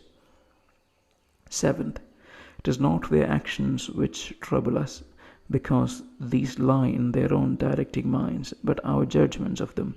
Well, remove these judgments, make up your mind to dismiss your assessment of some supposed outrage, and your anger is gone. And how to remove them? By reflecting that no mortal harm is caused you. No mortal harm were not the only true harm, it would necessarily follow that you yourself are guilty of causing much harm and become a robber, a rogue. Eighth, the greater grief comes from the consequent anger and pain rather than the original causes of your anger and pain. Ninth, kindness is invincible, if it is sincere, not fawning or pretense. What can the most aggressive man do to you if you continue to be kind to him? If, as opportunity arises, you gently admonish him and take your time to re-educate him at the very moment when he is trying to do you harm. No, son, we were born for other purposes than this. There is no way that I can be harmed, but you are harming yourself, son. And show him delicately how things are, making the general point that bees do not act like this or any other creatures of gregarious nature. But your advice must not be ironic or critical. It should be affectionate, with no hurt feelings, not a lecture or a demonstration to impress others, but the way you would talk to someone by himself, irrespective of company. Keep these 9 points in your mind, take them as gifts from the muses, and begin at long last to be a human being while life remains. You should avoid flattery as much as anger in your dealings with them. Both are against the common good and lead to harm. In your fits of anger, have this thought ready to mind, that there is nothing manly in being angry, but a gentle calm is both more human and therefore more virile. It is the gentle who have strength, sinew, and courage, not the indignant and complaining. The closer to control of emotion, the closer to power. Anger is as much a sign of weakness as is pain. Both have been wounded and have surrendered. Now, if you will, take a 10th gift from the leader of the Muses. The thought that it is madness to expect bad men to do no wrong. That is asking for the impossible, but it is cruel tyranny to allow them such behavior to others while demanding that they do no wrong to you. There are 4 particular corruptions of the directing mind for which you must keep constant watch and eliminate them whenever you detect them, in each case applying one of these formulas. This mental image is superfluous. This could weaken the bond of community. This would not be yourself speaking. To say what you do not feel should be regarded as the height of contradiction. And the 4th case of self-reproach is that in which the more divine part of you loses the contest and bows to the lower mortal part, the body and its gross pleasures. All the elements of air and fire that are mingled in you have a natural tendency to rise, but nevertheless obey the dispensation of the whole and are kept waiting here in the compound of the body. And all the elements of earth and water in you, whose tendency is to sink down, are nevertheless raised up and stay in a position unnatural to them. So even the elements are obedient to the whole. Assigned their place, they are forced to stay there until the signal authorizing their dissolution once more is given from the same source. So is it not strange that it is only your intelligent part which rebels and complains of the place given it, and yet there is nothing forced on it, only what accords with its own nature, but still it refuses to comply and sets off in the opposite direction. Any movement towards acts of injustice or self-indulgence, to anger, pain, or fear is nothing less than apostasy from nature. Further, whenever the directing mind feels resentment at any happening, that too is desertion of its proper post. It was constituted not only for justice to men, but no less for the reverence and service of God. This also a form of fellowship, perhaps yet more important than the operation of justice. The man without one and the same aim in life cannot himself stay one and the same throughout his life. The maxim is incomplete unless you add what sort of aim there should be. Judgments vary of the whole range of various things taken by the majority to be gods in one way or another, but only one category commands a universal judgment, and that is the good of the community. It follows that the aim we should set ourselves is a social aim, the benefit of our fellow citizens. A man directing all his own impulses to this end will be consistent in all his actions, and therefore the same man throughout. The hill mouse and the house mouse, and the frightened scurrying of the house mouse. Socrates used to call the popular beliefs bogies, things to frighten children with. At their festivals, the Spartans would put seats for visitors in the shade and sit themselves wherever they could. Socrates to Perdiccas of Macedon, declining the invitation to visit him, to avoid dying the worst of deaths, that is, the inability to return in kind to benefits received. In Epicurean writings there is laid down the precept that one should continually keep in mind one of those who followed the path of virtue in earlier times. The Pythagoreans say, look at the sky at dawn, to remind ourselves of the constancy of those heavenly bodies, their perpetual round of their own duty, their order, their purity, and their nakedness. No star wears a veil. Think of Socrates in his underclothes when Xanthippe had gone out with his coat, and what he said to his friends retiring in embarrassment when they saw the state of his dress. In writing and reading you must learn before you can teach, yet more so in life. You were born a slave, you have no voice. And the heart within me laughed. They will pour scorn on virtue and sting with their abuse. Only a madman looks for figs in winter, just as mad to hope for a child when the time of this gift is past. Epictetus used to say that when you kiss your child, you should say to yourself, tomorrow you may be dead.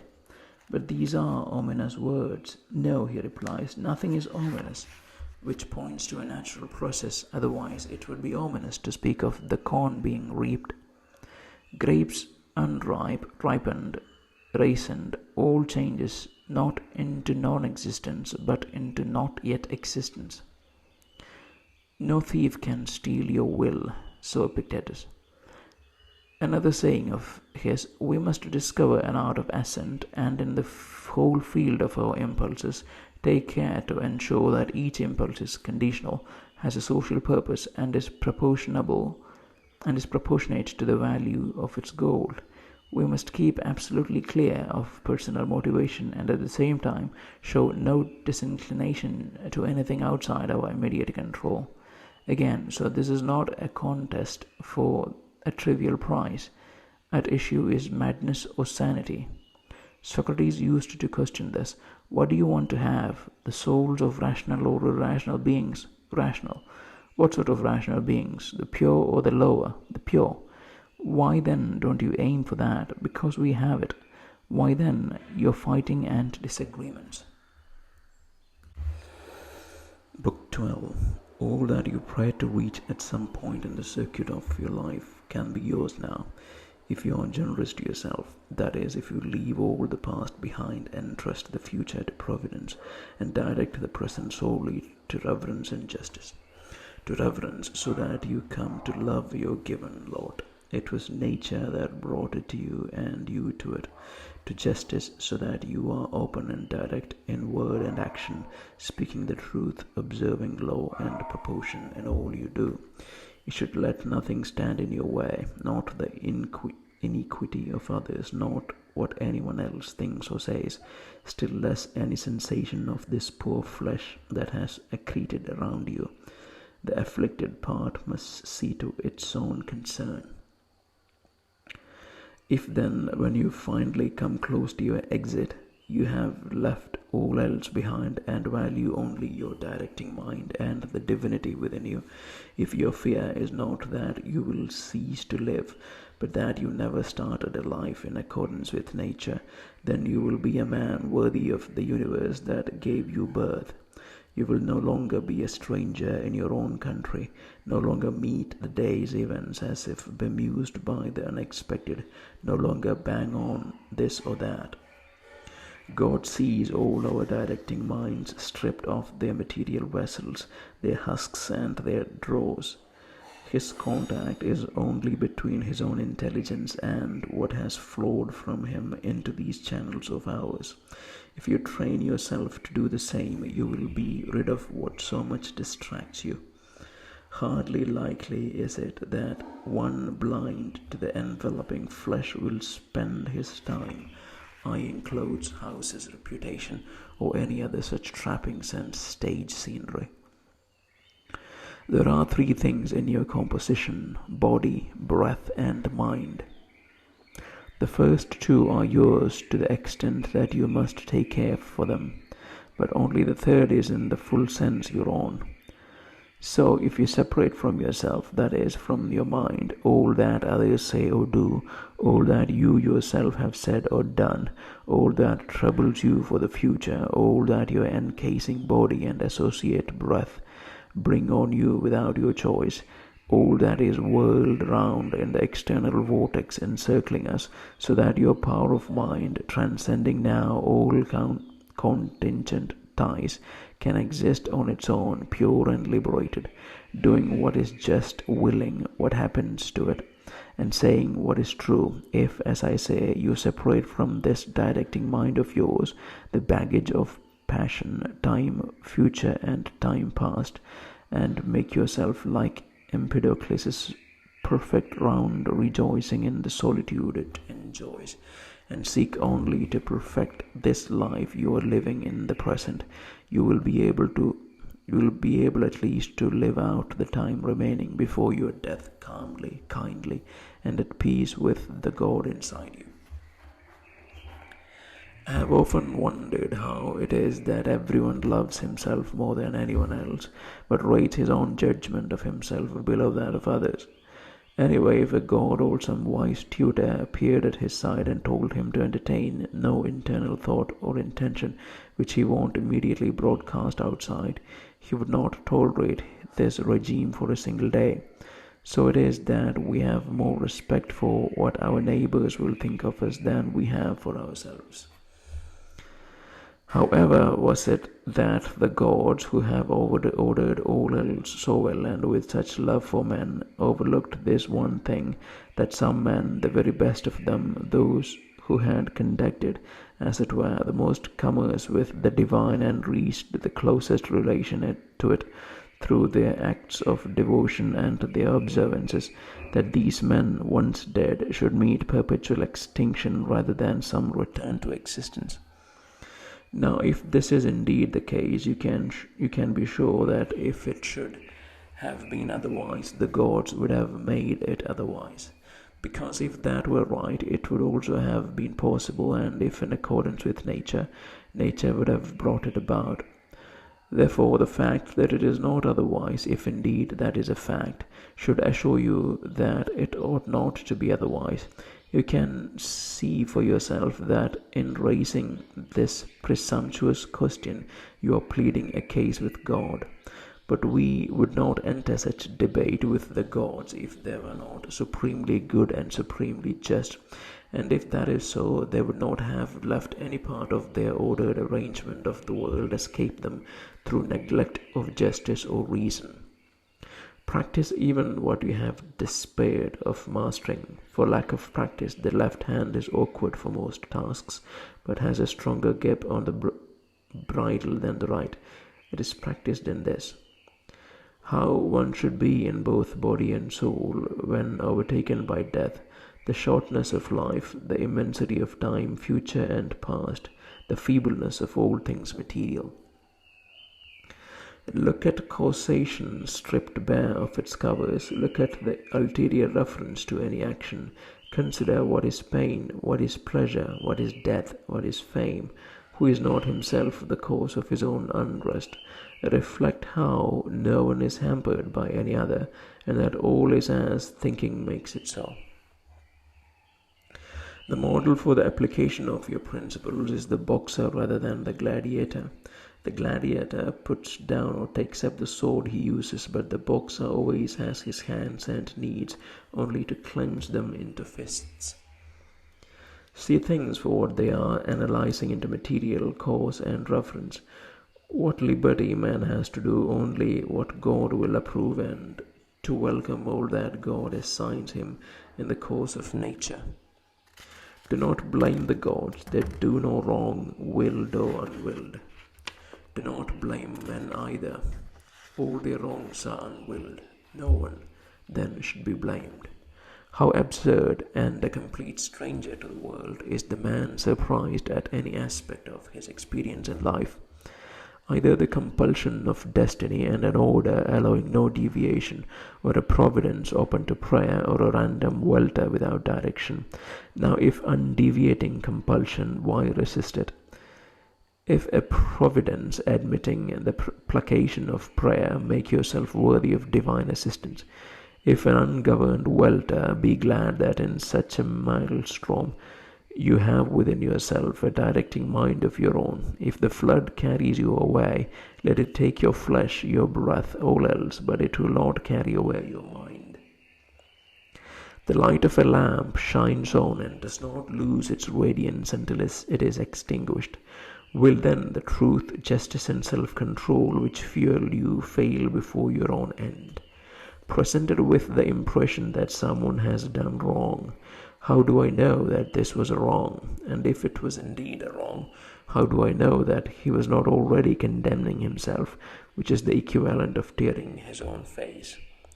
Wanting the bad man not to do wrong is like wanting the fig tree not to produce rennet in its figs, babies not to cry, horses not to neigh, or any other inevitable facts of nature.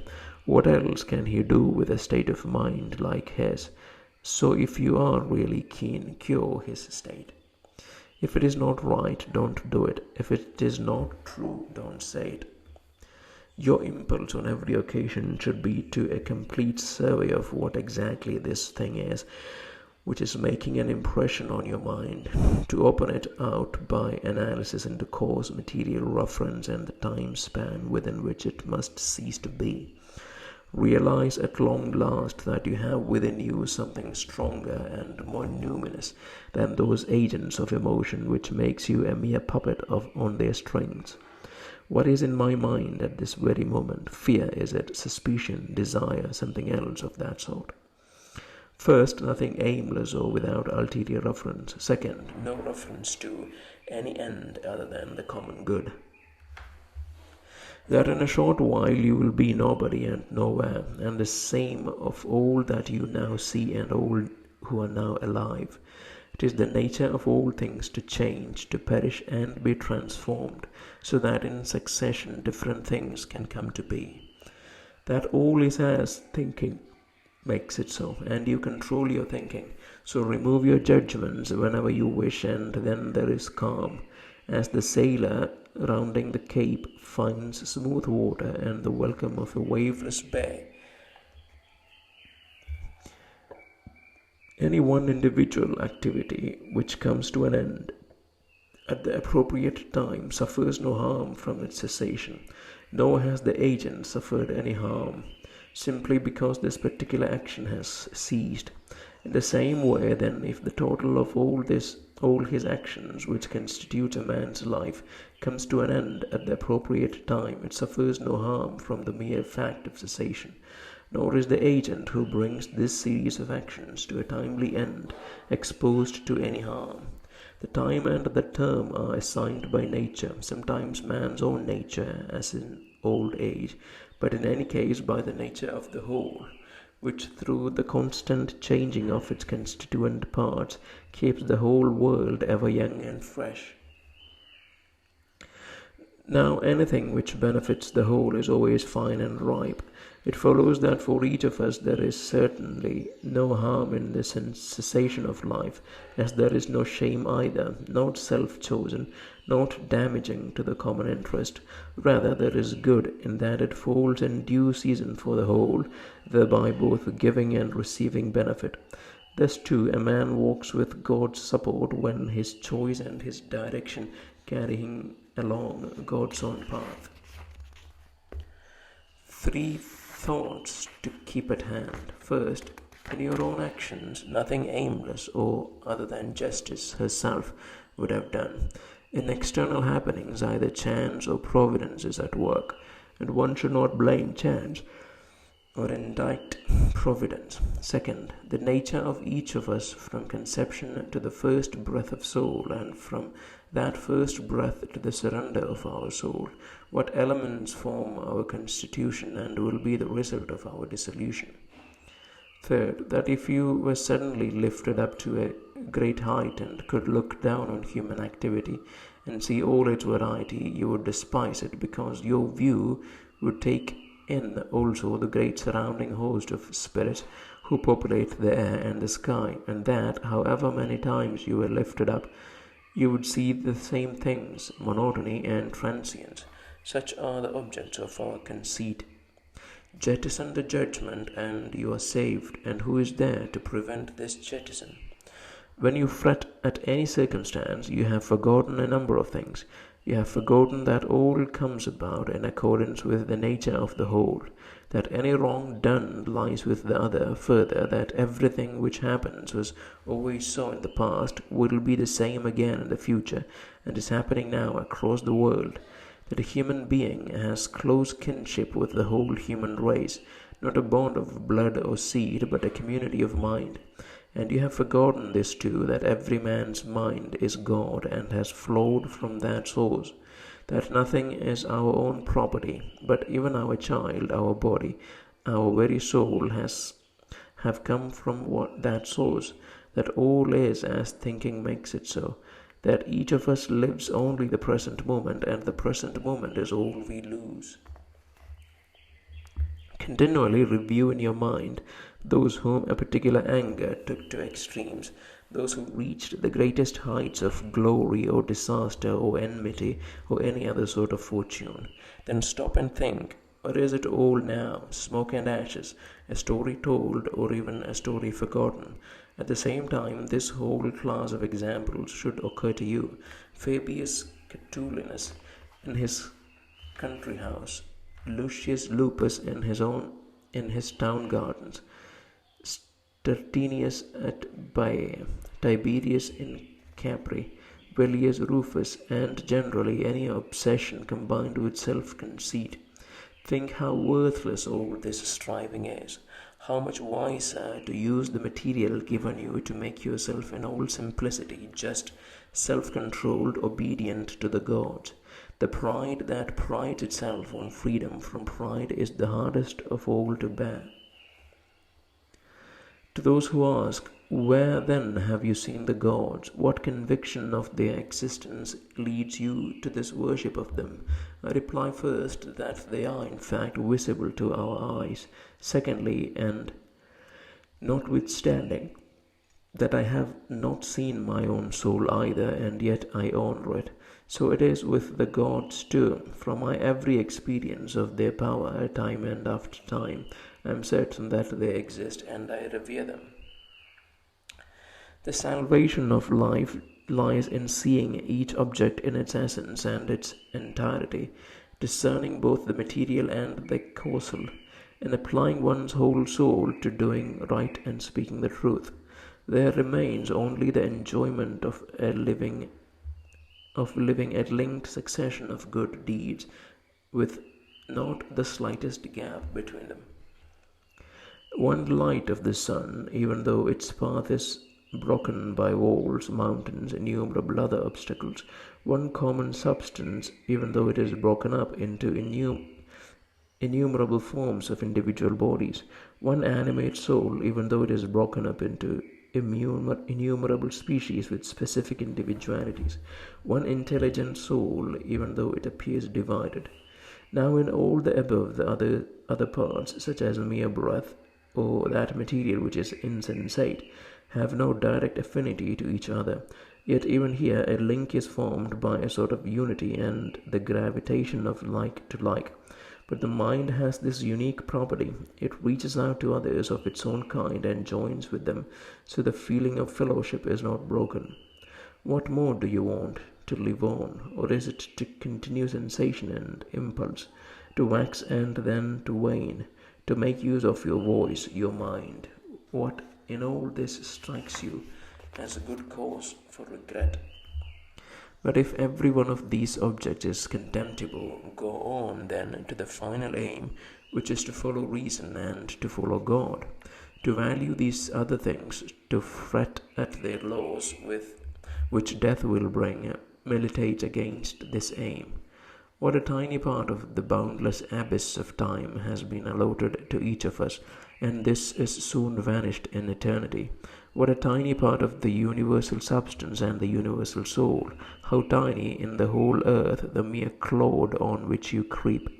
Reflecting on all this, think nothing important other than active pursuit, where your own nature leads, and passive acceptance of what universal nature brings. How does your directing mind employ itself? This is the whole issue. All else, in your own choice or not, is just corpse and smoke. The clearest call to think nothing of death is the fact that even those who regard pleasure as a good and pain as an evil have nevertheless thought nothing of death. For one whose only God is what comes in its own proper reason, who is equally content with a greater or lesser opportunity to express true reason in his actions, to whom it makes no difference whether he looks on this world for a longer or a shorter time, for him even death has no terrors. Mortal man, you have lived as a citizen in this great city. What matter if that life is 5 or 50 years? The laws of the city apply equally to all. So what is there to fear in your dismissal from the city? This is no tyrant or corrupt judge who dismisses you, but the very same nature that brought you in. 'Tis like the officer who engaged a comic actor dismissing him from the stage. But I have not played my 5 acts, only 3. True, but in life 3 acts can be the whole play. Completion is determined by that being who caused first your composition and now your dissolution. You have no part in either causation. Go then in peace. The God who lets you go is at peace with you.